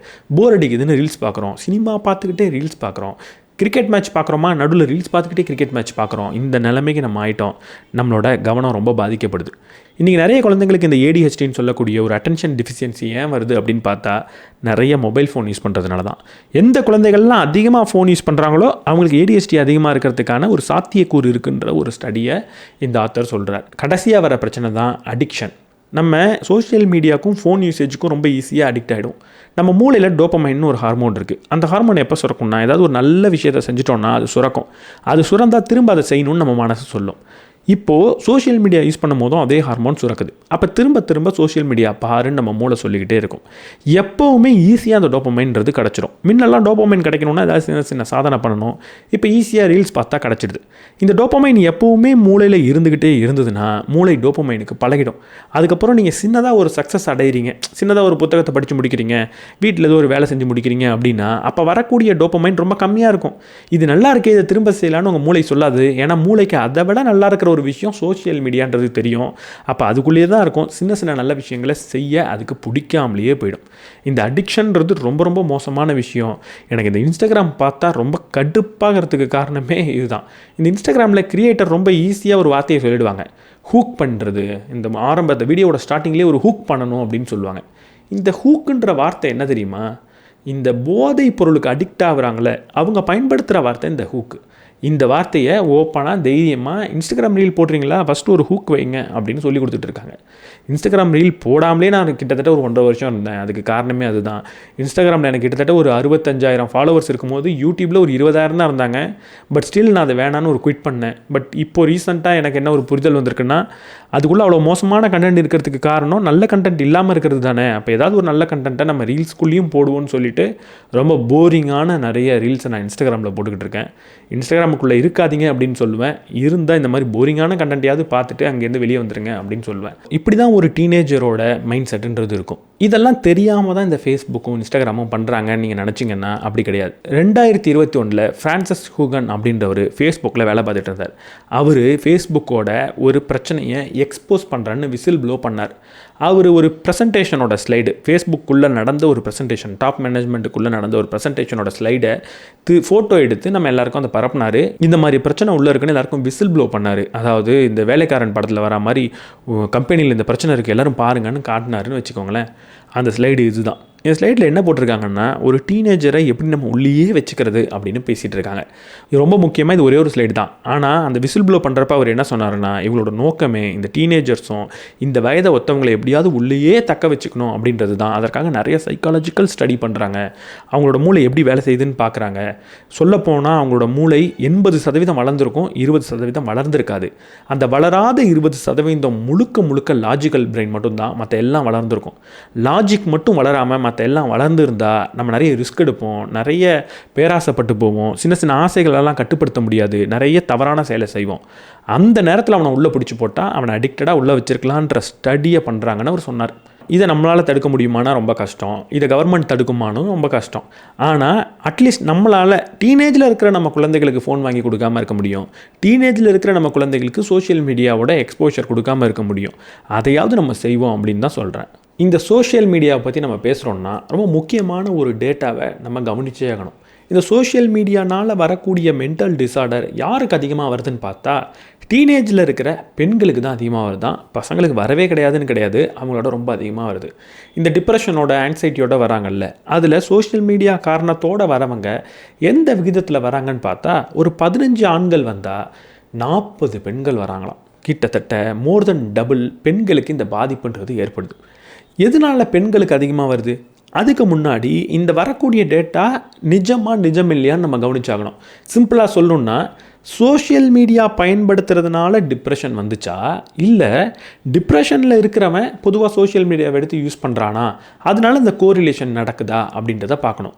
இந்த சோஷியல் மீடியான்றது இந்த டிப்ரெஷன் வரத்துக்கு காரணமாக இருக்கா, இல்லை டிப்ரெஷன் வந்ததுனால ஒரு அறிகுறியாக அவன் சோஷியல் மீடியா பயன்படுத்துகிறானா அப்படின்றத நம்ம கண்டுபிடிக்கணும். எப்படி கண்டுபிடிக்கலாம்? ரொம்ப சிம்பிள். பெருசாக சோஷியல் மீடியா யூஸ் பண்ணாத ஒரு குரூப் எடுப்போம், அதை ரெண்டாக பிரிப்போம். ஒரு குரூப்புக்கு மட்டும் சோஷியல் மீடியாவை யூஸ் பண்ணுன்னு சொல்லுவோம். இப்போ 2 குரூப்பையும் ஒரு வாரம் இல்லை ஒரு மாதம் கழித்து பார்ப்போம். யாருக்கு மென்டல் டிஸார்டர்ஸ் வரதுக்கான அறிகுறி இருக்குது அப்படின்னு பார்த்தோன்னா கண்டுபிடிச்சிடலாம். இந்த ஸ்டடி பண்ணதுக்கப்புறம் என்ன ரிசல்ட் வந்திருக்குன்னு உங்களுக்கு தெரியும். இந்த புக்கோட டாப்பிக்கே அதுதான். கண்டிப்பாக தொடர்ந்து சோஷியல் மீடியா யூஸ் பண்ணவங்களுக்கு இந்த மென்டல் டிஸார்டர் வரதுக்கான அறிகுறிகள் தென்பட ஆரம்பிச்சிருச்சு. ஆனால் இங்கே என்ன தெரியுமா ரொம்ப ஆச்சரியமான விஷயம்? இங்கே எந்த குரூப் சோஷியல் மீடியாவை யூஸ் பண்ணுதோ அவங்களுக்கு மட்டும் மென்டல் டிஸார்டர் வரத்துக்கான அறிகுறி கிடையாது. அவங்க கூட சேரக்கூடிய நண்பர்கள் எல்லாருக்குமே அது வந்துச்சான். இப்போது சர்க்கரை சாப்பிட்டா உங்கள் உடம்புக்கு நல்லதா கெட்டதான்னு ஒரு ஆய்வு பண்ணோன்னா உங்களுக்கு சர்க்கரையை கொடுப்போம். நீங்கள் சர்க்கரையை சாப்பிட்ருவீங்க. சாப்பிட்டதுக்கப்புறம் உடம்புல எல்லாம் எப்படி மாறுது அப்படின்னு பார்த்துட்டு நல்லதா கெட்டதான்னு சொல்லிடலாம். ஆனால் சோஷியல் மீடியா சர்க்கரை மாதிரி கிடையாது, ரொம்ப ரொம்ப மோசம். என்ன நீங்கள் சோஷியல் மீடியா யூஸ் பண்ண சொன்னால் நான் மட்டும் யூஸ் பண்ண மாட்டேன், என்னை சுற்றி இருக்கிற எல்லாரும் அதுக்குள்ளே வருவாங்க. அப்போது ஒரு செயின் ரியாக்ஷன் மாதிரி அது என்னை மட்டும் பாதிக்காமல் பல பேரை பாதிக்கும். அதனால தான் இது ரொம்ப ரொம்ப மோசமானது. இப்போ நம்ம கேட்க வேண்டிய கேள்வி, சரி இது உண்மையாக இருக்கட்டும், ஆனால் பெண்களை மட்டும் ஏன் அதிகமாக பாதிக்குது? முதல் ரீசன் ஒன்று இருக்குது. அது என்னென்னா, பெண்கள் ஆண்களை விட அதிகமாக சோஷியல் மீடியா பயன்படுத்துகிறாங்க. ஆண்களுக்கு இன்னும் என்னென்ன இருக்குது, வீடியோ கேம்ஸ் இருக்குது, இல்லை சம் ஸ்ட்ரீமிங் பிளாட்ஃபார்ம் இருக்குது. ஆனால் பெண்களுக்கு ரொம்ப பிடிச்சது சோஷியல் மீடியாவாக இருக்குது. அதனால் அவங்கள அது அதிகமாக பாதிக்குது. ரெண்டாவது காரணம், பெண்கள் கம்பேரிசன் அதிகமாக பண்ணிக்கிறதுக்கான வாய்ப்பை இந்த சோஷியல் மீடியா கொடுக்குது. எப்போ நான் ஒரு டீனேஜ்குள்ளே வரணும், அப்போது செக்ஷுவலி எல்லாரையும் அட்ராக்ட் பண்ணணும் அப்படின்ற ஒரு எண்ணம் எனக்குள்ளே வரும். அப்படி வரும்போது பெண்கள் எப்படி அடுத்தவங்களை அட்ராக்ட் பண்ணணும்னு நினைப்பாங்கன்னா, அவங்கள இன்னும் கொஞ்சம் அழகுபடுத்திக்கிறது மூலமாக ஒரு ஆண் துணையை கவரணும் அப்படின்னு நினைப்பாங்க. இப்போது அழகுபடுத்திக்கணும் அப்படின்னு நினச்சா அழகுபடுத்திக்கக்கூடிய நிறைய ரீல்ஸை இந்த இன்ஸ்டாகிராம் காட்டிடுது. அதை பார்க்கும்போது நான் அழகாக இல்லையோ அப்படின்ற எண்ணம் அங்கேருந்து உருவாகுது அப்படின்னு இந்த ஆத்தர் சொல்கிறார். ரெண்டாவது, இந்த பெண்கள் இந்த வயலன்ஸை டிஃப்ரெண்ட்டாக கையாளுறாங்களாம்.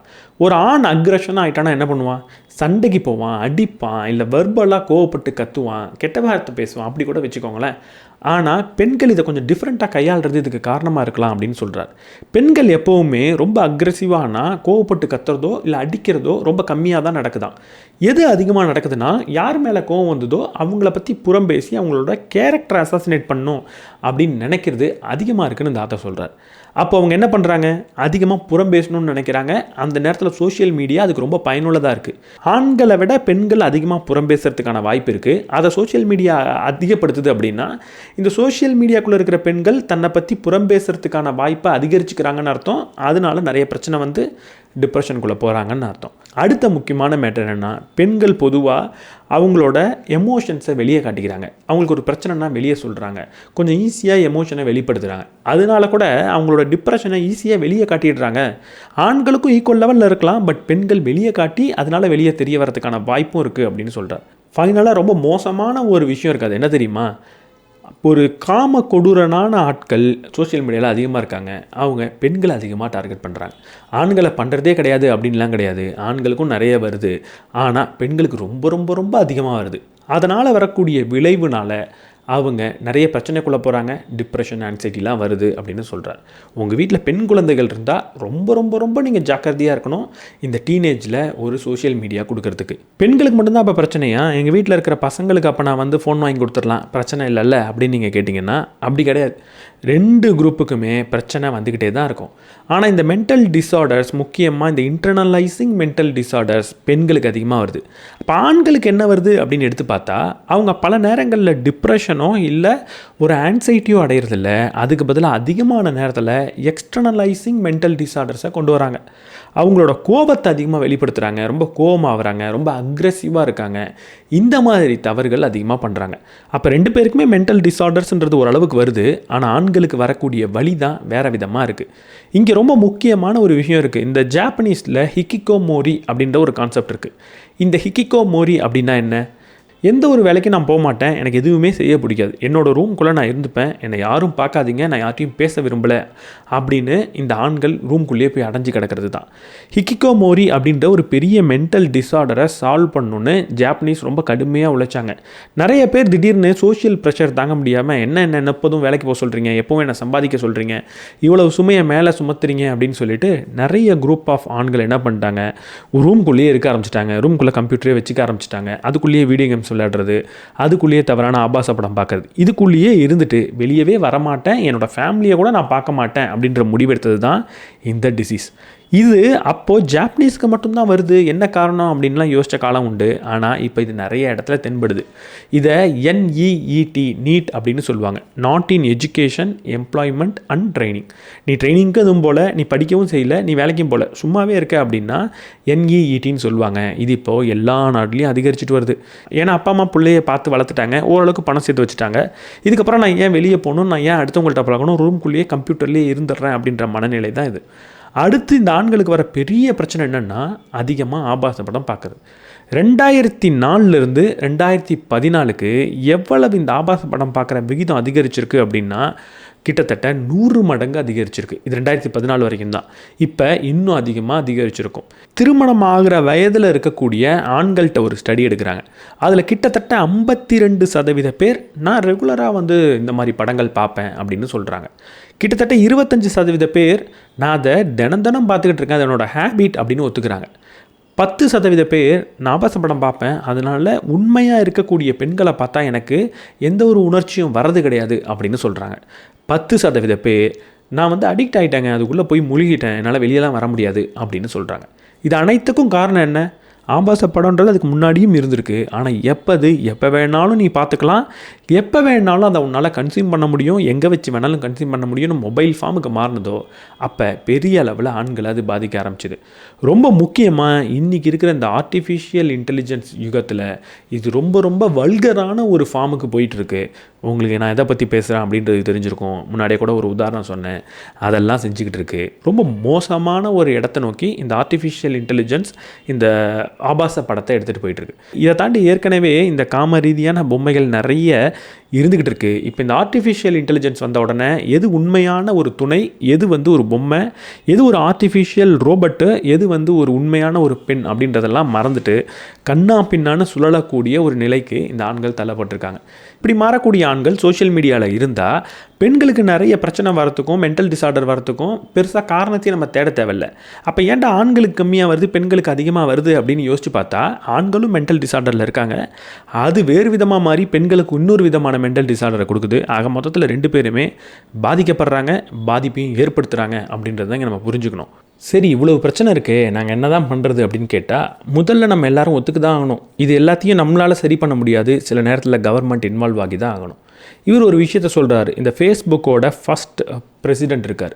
அந்த ஃபஸ்ட் பிரசிடெண்ட் ஒரு ப்ரெஸ் மீட்டில் ஒரு இன்டர்வியூ காலப்போக்கில் கேட்கும் போது அவர் என்ன சொல்கிறாருன்னா, எனக்கு மார்க் ஜக்கர்பர்க்கு எல்லாருக்குமே தெரியும், நாங்கள் வடிவமைச்சிருக்க இந்த அப்ளிகேஷன் எல்லாரோட சைக்காலஜியும் பாதிக்குதுன்னு எங்களுக்கு தெரியும், முக்கியமாக குழந்தைகளை எப்படி பாதிக்குன்றது கடவுளுக்கு தான் வெளிச்சம் அப்படின்னு சொல்கிறார். இந்த ஆத்தரும் போகிற வர இடத்துலலாம் மார்க் ஜக்கர்பர்கை கிரிட்டிசைஸ் பண்ணிக்கிட்டே இருக்கார். இவர் ஏன் இப்போ ஆப்பை இப்படி வச்சுருக்கிறாரு, இன்ஸ்டாகிராமை ஏன் இப்படி வச்சுருக்கிறாரு, ஏன் ஃபேஸ்புக் எப்படி வச்சுருக்கிறாரு அப்படின்னு கிரிட்டிசைஸ் பண்ணிக்கிட்டே இருக்கார். இந்த மார்க் ஜக்கர்பர்குக்கு ஒரு நல்ல பழக்கம் இருக்குது. என்ன தெரியுமா?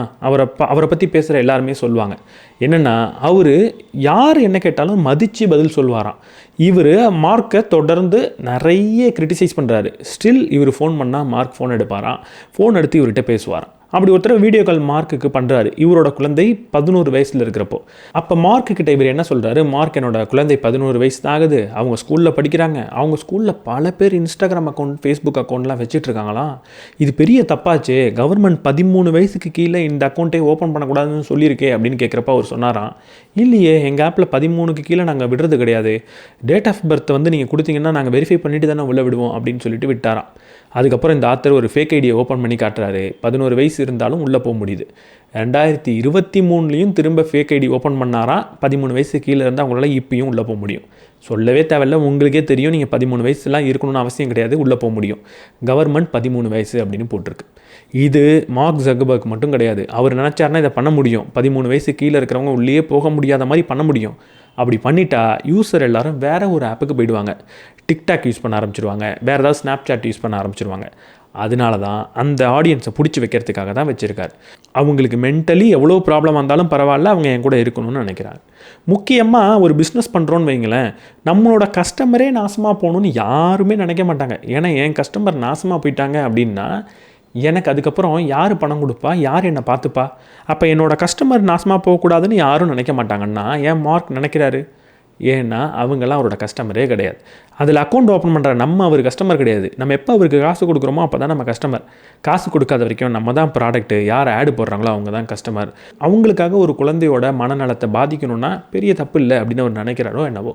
அப்போ இங்கே கவர்மெண்ட் என்ன பண்ணணும்? இதுக்கு ஒரு ஸ்ட்ராங்கான முடிவு எடுத்தே ஆகணும். என்ன சொல்லணும்? ஒவ்வொரு கம்பெனிக்கும் முக்கியமான கேர் இருக்குது. நீங்கள் முக்கியமாக யாரோ ஒரு நபரோட மனநலத்தை பாதிக்கிறீங்க அப்படின்னா பெரிய சீரியஸான கான்சிக்வன்ஸை நீங்கள் சந்திக்க நேரிடும் அப்படின்றத சொல்லணும். அடுத்து 13 வயசு கிடையாது, 16 வயசு வரைக்கும் யார் நினச்சாலும் ஒரு சோஷியல் மீடியா அக்கௌண்ட்டை ஓப்பன் பண்ண முடியாத மாதிரி மாற்றணும். இதை மாற்றுறது ஒரு பெரிய மேட்ரா. ஆதார் கார்டை போகிற வர இடத்துலலாம் கேட்குறாங்க. அதை ஒரு சோஷியல் மீடியாவுக்கு கொடுக்குறதுல ஒன்றும் பிரச்சனை கிடையாது. இல்லை ஆதார் கார்டு கூட தேவையில்லைங்க, என்னோடய ஆதார் கார்டு டீட்டெயிலை கொடுக்க முடியாது, ஓட்டர் ஐடியை கொடுக்க முடியாது. ஆனால் டிஜிட்டலைஸ்டு டோக்கன்லாம் வந்துருச்சு. என்னோடய ஆதார் கார்டை நான் டிஜிலாக்கர் மாதிரி ஏதோ ஒரு இடத்துல கொடுக்குறேன், அது எனக்கு ஒரு டிஜிட்டலைஸ்டு டோக்கன் மட்டும் கொடுக்கட்டும். அந்த டோக்கனுக்குள்ளே என் ஏஜை தவிர வேறு எந்த ஒரு டேட்டாவும் இருக்க தேவையில்ல. இப்போ நான் ஒரு ஃபேஸ்புக்கில் ஒரு அக்கௌண்ட் ஓப்பன் பண்ணுறேன் அப்படின்னா கவர்மெண்ட்டோட ஒரு ஆப் இருக்குன்னு வச்சுப்போம். கவர்மெண்ட்டோட ஆப்லேருந்து எனக்கு ஒரு ஓடிபி வரணும். அந்த ஓடிபியை போட்டால் தான் என்னால் அக்கௌண்ட் ஓப்பன் பண்ண முடியும். அந்த ஓடிபியை அந்த ஆப் எப்போ கொடுக்கணும்னா என்னோடய ஆதார் கார்டை வெரிஃபை பண்ணிட்டு தான் கொடுக்கும். அப்போ என்னோடய ஆதார் கார்டை நான் கவர்மெண்ட்டுக்கிட்ட தான் கொடுக்க போகிறேன், கவர்மெண்ட்கிட்ட இருக்கிறத கொடுக்க போகிறேன். அதை பார்த்துட்டு அந்த ஆப் எனக்கு ஒரு 4 பின்னு ஒரு 5 நம்பர் இருக்கிற ஒரு பின்னை கொடுக்கும். அந்த பின்னை தூக்கி நான் ஃபேஸ்புக்லேயோ இதுலேயோ போடும்போது ஃபேஸ்புக்கோ இன்ஸ்டாகிராமோ அந்த ஆப்பில் ஜஸ்ட் செக் பண்ணி பார்த்துட்டு ஓகே இவனுக்கு வயசு மட்டும் என்னன்ற டேட்டாவை கலெக்ட் பண்ணிவிட்டு எனக்கு அக்கௌண்ட் கொடுத்துட்டு போகுது. இப்படி பண்ணால் என்னோடய ஐடென்டிட்டி லீக் ஆக போகிறது கிடையாது. இதை நான் சொல்கிறேன்ல, நான் ஒரு கம்ப்யூட்டர் சயின்ஸ் இன்ஜினியரே கிடையாது. எனக்கே இது தெரியுது, இது எல்லாருக்குமே தெரியும். இது ஒரு மேட்டரே கிடையாது. இது செய்யறதுக்கு இவங்க இவ்வளோ யோசிக்கிறாங்கன்னா கவர்மெண்ட் இடம் கொடுத்துருக்குன்னு தான் அர்த்தம். இதை கவர்மெண்ட் கொஞ்சம் ஸ்ட்ரிக்ட் ஆகினாலே நம்மளால் நம்மளோட குழந்தைகளை கொஞ்சம் ப்ரொடெக்ட் பண்ணிக்க முடியும். நம்ம மேலே இந்த கவர்மெண்ட்டுக்கு தான் அக்கறை இருக்கணுமே தவிர மார்க் ஜக்கர்பர்க் இருக்கணும்லாம் அவசியம் கிடையாது. அவர் ஒரு பிஸ்னஸ் மேன். அவரோட எத்திக் என்னென்னா நிறைய பணம் சம்பாதிச்சு அவரு கூட இருக்கிற மக்களை பார்த்துக்கணும் தான், செஞ்சுட்டு போட்டோம். ஆனால் என்னை பார்த்துக்க வேண்டிய ஒரு எண்ணம் யாருக்கு இருக்கணும்? அவங்களுக்கு இருக்கா? ஏன் இதை பண்ண முடியாது? இவ்வளவு ஸ்டடி பண்ணி போட்டுக்கிட்டே இருக்காங்க, யாருமே அதை கண்டுக்கிறது கிடையாது. ஸோ ஃபைனலாக கவர்மெண்ட்டே நம்ம எப்போதும் குறை சொல்கிறதுக்கு பதிலாக நம்ம என்னெல்லாம் செய்யலாம்? ஒரு ஸ்கூலாக இருக்குது அப்படின்னா நீங்கள் ஸ்கூலில் ஃபோனை அலோவ் பண்ணக்கூடாது. சரி மீறி ஃபோன் எடுத்துகிட்டு வராங்க, வர வழியில் ஏதாவது ஆகிடும் அப்படின்னா நோ இஷ்யூ, ஃபோன் அவங்க எடுத்துகிட்டு வரலாம். ஆனால் ஃபோனை கிளாஸ் ரூம்குள்ளே நீங்கள் அலோவ் பண்ணக்கூடாது. எப்போ ஒரு கிளாஸ் ரூமில் ஒரு மொபைல் ஃபோன் இருக்கோ, அது டீச்சரோட ஃபோனாக கூட இருக்கட்டும், அது இருக்கோ அப்போ அங்கே குழந்தைகள் அதிகமான அளவுக்கு டிஸ்ட்ராக்ட் ஆகிறாங்கன்றதை புரிஞ்சுக்கணும். ஸ்கூலுக்கு அப்படி எடுத்து வர ஃபோன் வெறும் கீபேட் ஃபோனாக தான் இருக்கணும். அதில் சோஷியல் மீடியா, யூடியூப் அதெல்லாம் இருக்கவே கூடாது. ஜஸ்ட் ஃபோன் கால் பண்ணலாம், இல்லை எஸ்எம்எஸ் பண்ணலாம். இந்த 2 ஃபெசிலிட்டி இருக்கிற ஒரு ஃபோன், அதையும் கிளாஸ் ரூம்குள்ளே நீங்கள் அலோவ் பண்ணக்கூடாது. பேரண்ட்டாக இருந்தால் என்ன பண்ணலாம்? இந்த பேரண்டிங் பண்ணுறது எப்படி அப்படின்னு கேட்டிங்கன்னா உங்களுக்கு ஒரு ஷாக்கிங்கான நியூஸ் சொல்லவா? 1950க்கு முன்னாடி பேரண்டிங் அப்படின்ற வார்த்தையே ஆங்கிலத்தில் கிடையாது. 1970 தான் இது அதிகரிக்கவே ஆரம்பிக்குது. அப்போ அதுக்கு முன்னாடிலாம் பேரண்டிங்கிறதே கிடையாதா? குழந்தை யாருமே வளர்க்கலையா? இந்த பேரண்டிங் அப்படின்றதே கிடையாது. பேரண்ட்டுன்றது ஒரு நவுனாக இருந்துச்சு, ஒரு மனிதரை குறிக்கிறதா இருந்துச்சு, அது ஒரு செயலை குறிக்கிறதா இல்லவே இல்லை. அப்போல்லாம் என்ன பண்ணுவாங்க? எல்லாருமே அந்த குழந்தையை வளர்ப்பாங்க. ஒரு அப்பா அம்மா தான் ஒரு குழந்தையை வளர்க்கணும் அப்படின்ற எண்ணம் கிடையாது. யார் வேணாலும் குழந்தையை வளர்க்கலாம். இந்த சமுதாயம் ஒரு குழந்தையை வளர்த்துக்கிட்டு இருந்துச்சு. 1950க்கு அப்புறம் அப்பா அம்மா குழந்தையை வளர்க்க ஆரம்பித்தாங்க. அப்போ தான் நிறைய ப்ரெஷர் வந்துச்சு. சரி இப்போ போய் அதை மாற்ற முடியாது. நீங்கள் என்னெல்லாம் பண்ணலாம்? உங்களோட குழந்தை 0லேருந்து 5 வயசு இருக்குது அப்படின்னா நீங்கள் என்ன பண்ணலாம்? முதல்ல ஃபோனே கொடுக்கக்கூடாது. 2வது அந்த குழந்தைக்கு எந்நேரமும் எஜுகேஷன் கொடுக்கணும்னு நம்ம நினைக்கிறோம்ல, எந்நேரம் ஏபிசிடியை இப்பயே சொல்லி கொடுத்துடணும். 1 வயசுலேயே ஏபிசிடி சொல்லி கொடுத்தா அவன் ஒரு 20 வயசில் ஷேக்ஸ்பியர் ஆகிடுவான். 1 வயசுலேயே ஆவணா சொல்லி கொடுத்தோன்னா 18 வயசில் அவன் திருக்குறள் தானாக எழுதுவான். அப்படிலாம் கிடையாது. நீங்கள் 5 வயசு வரைக்கும் அவனை எப்போதுமே எஜுகேட் பண்ணணுன்ற அவசியம் கிடையாது. அப்பப்போ ஏதாவது பண்ணலாம், அதை கூட ஒரு விளையாட்டாக பண்ணலாமே தவிர எஜுகேட் பண்ணணுன்ற அவசியம் கிடையாது. அந்த 5 வயசு வரைக்கும் நீங்கள் முடிஞ்ச அளவுக்கு ஃபோனை கையில் கொடுக்காதீங்க. மீறி கொடுக்க வேண்டிய தேவை ஒரே ஒரு நேரத்தில் வரும். அது எப்போ தெரியுமா? உங்களோட பெற்றோர், ஒரு அப்பாவோ இல்லை அம்மாவோ வெளியூரில் இருக்காங்க, குழந்தை வேறு ஊரில் இருக்குன்னா வீடியோ காலில் பார்க்குறதுக்கு மட்டும் நீங்கள் கொடுக்கலாம். அது ஒரு பெனிஃபிட்டை தான் கொடுக்கும். எங்கேயோ இருக்கிற அப்பா அம்மாவை பார்க்குறது ஒரு பெனிஃபிட் தான். அதை தவிர நீங்கள் கொடுக்கணுன்ற அவசியம் கிடையாது.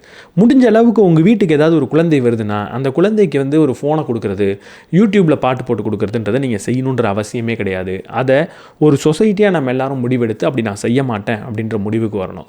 டிவியில் எந்நேரமும் ஏதாவது பார்த்துக்கிட்டே இருக்கணுன்ற அவசியம் கிடையாது. டிவிக்கான டைமை ஃபிக்ஸ் பண்ணுங்கள். ஒரு வீக்கெண்டில் ஒரு 3 மணி நேரம்ன்றது ஓகே, வீக் டேஸில் மேபி ஒரு 1 ஹவர்ன்றது ஓகே. அதுக்கு மேலே உங்கள் வீட்டில் டிவின்றது ரன் ஆகக்கூடாது. ஒரு ஃபிக்ஸட் டைமில் கொஞ்சமான நேரத்துக்கு தான் ரன் ஆகணுமே தவிர 24 மணி நேரம் அது ஓடிக்கிட்டே இருக்கக்கூடாது. ரொம்ப முக்கியமாக சாப்பிட்ற நேரத்தில் நீங்கள் டிவி பார்க்காதீங்க. உங்கள் வீட்டில் குழந்தை இருந்தால், உங்களோட குழந்தை கொஞ்சம் வளர்ந்துட்டாங்க அப்படின்னா 6லேருந்து 12 வயசு ஆகிட்டாங்கன்னா அவங்களுக்கு சின்ன சின்ன வேலைகளை கொடுக்க ஆரம்பிங்க, பொறுப்புகளை கொடுக்க ஆரம்பிங்க. வெளியே நண்பர்களோடு சேர்ந்து விளையாட அனுப்பி வைங்க. தனியாக கடைக்கு போயிட்டு வரட்டும், தனியாக ஸ்கூலுக்கு போயிட்டு வரட்டும், பிரச்சனை இல்லை. ஒரு சொசைட்டியாக நம்ம எல்லாரும் என்ன முடிவெடுக்கணும்னா, வெளியே ஒரு குழந்தையை பார்த்தா அதை நம்ம பாதுகாக்கணும் அப்படின்ற முடிவெடுக்கணும். அப்படி எடுத்தோன்னா பெற்றோராக இருக்கிறவங்க அவங்க குழந்தையை வெளியே அனுப்புவாங்க. 13லேருந்து ஒரு 18 வயசு இருக்காங்கன்னா ரொம்ப ரொம்ப சீரியஸான ஏஜ். இந்த ஏஜில் தயவு செஞ்சு ஒரு சோஷியல் மீடியாக்குள்ளே அனுப்பாதீங்க. அட்லீஸ்ட் 16 வரைக்கும் நீங்கள் அனுப்ப தேவையில்லை. 13 வயசுக்கு அப்புறம் அவங்க மேலே ரொம்பவே நீங்கள் சீரியஸாக ரிலை ஆகியிருக்கலாம். அவங்க ஏதாவது ஒரு பார்ட் டைம் ஜாப் போய் அவங்க பார்த்துக்கிறாங்கன்னா கூட அது தப்பு கிடையாது, நல்ல விஷயந்தான். அவங்களோட எஜுகேஷனை பாதிக்காமல் அதை அவங்களால செய்ய முடியும்னா செய்யறதுக்கு அனுமதிக்கலாம். நம்ம நாட்டில் கொஞ்சம் கஷ்டம், ஆனால் வெளிநாட்டில் இதை பண்ணிக்கிட்டு இருக்காங்க. அமெரிக்காவில் ஒரு 14ல் அவங்க பார்ட் டைம் ஜாப் போகிறாங்க. நம்மளால் முடிஞ்சால் நீங்கள் அதை செய்யலாம். அது உங்களோட தனிப்பட்ட விருப்பம். அவங்க மேலே நீங்கள் ரிலை ஆகியிருக்கணும். ஒரு வீட்டில் இருக்கிற ஒரு வேலையை செய்கிறதா இருக்கட்டும், வீட்டில் ஏதாவது ஒரு பொறுப்பை அவங்ககிட்ட நீங்கள் ஒப்படைச்சிடலாம். ரொம்ப முக்கியமாக உங்களை சுற்றி இருக்கிற மற்ற சின்ன குழந்தைங்களை லீட் பண்ணுறதுக்கான நேரத்தை அவங்களுக்கு நீங்கள் கொடுக்கணும். அவங்களே வாழ்க்கையில் நிறைய விஷயத்தை கற்றுக்கிட்டு இருப்பாங்க, ஆனால் அது போக அவங்க நிறைய பேருக்கு நிறைய விஷயத்தை கற்றுக் கொடுக்கறதுக்கான வாய்ப்பை கொடுக்கணும்.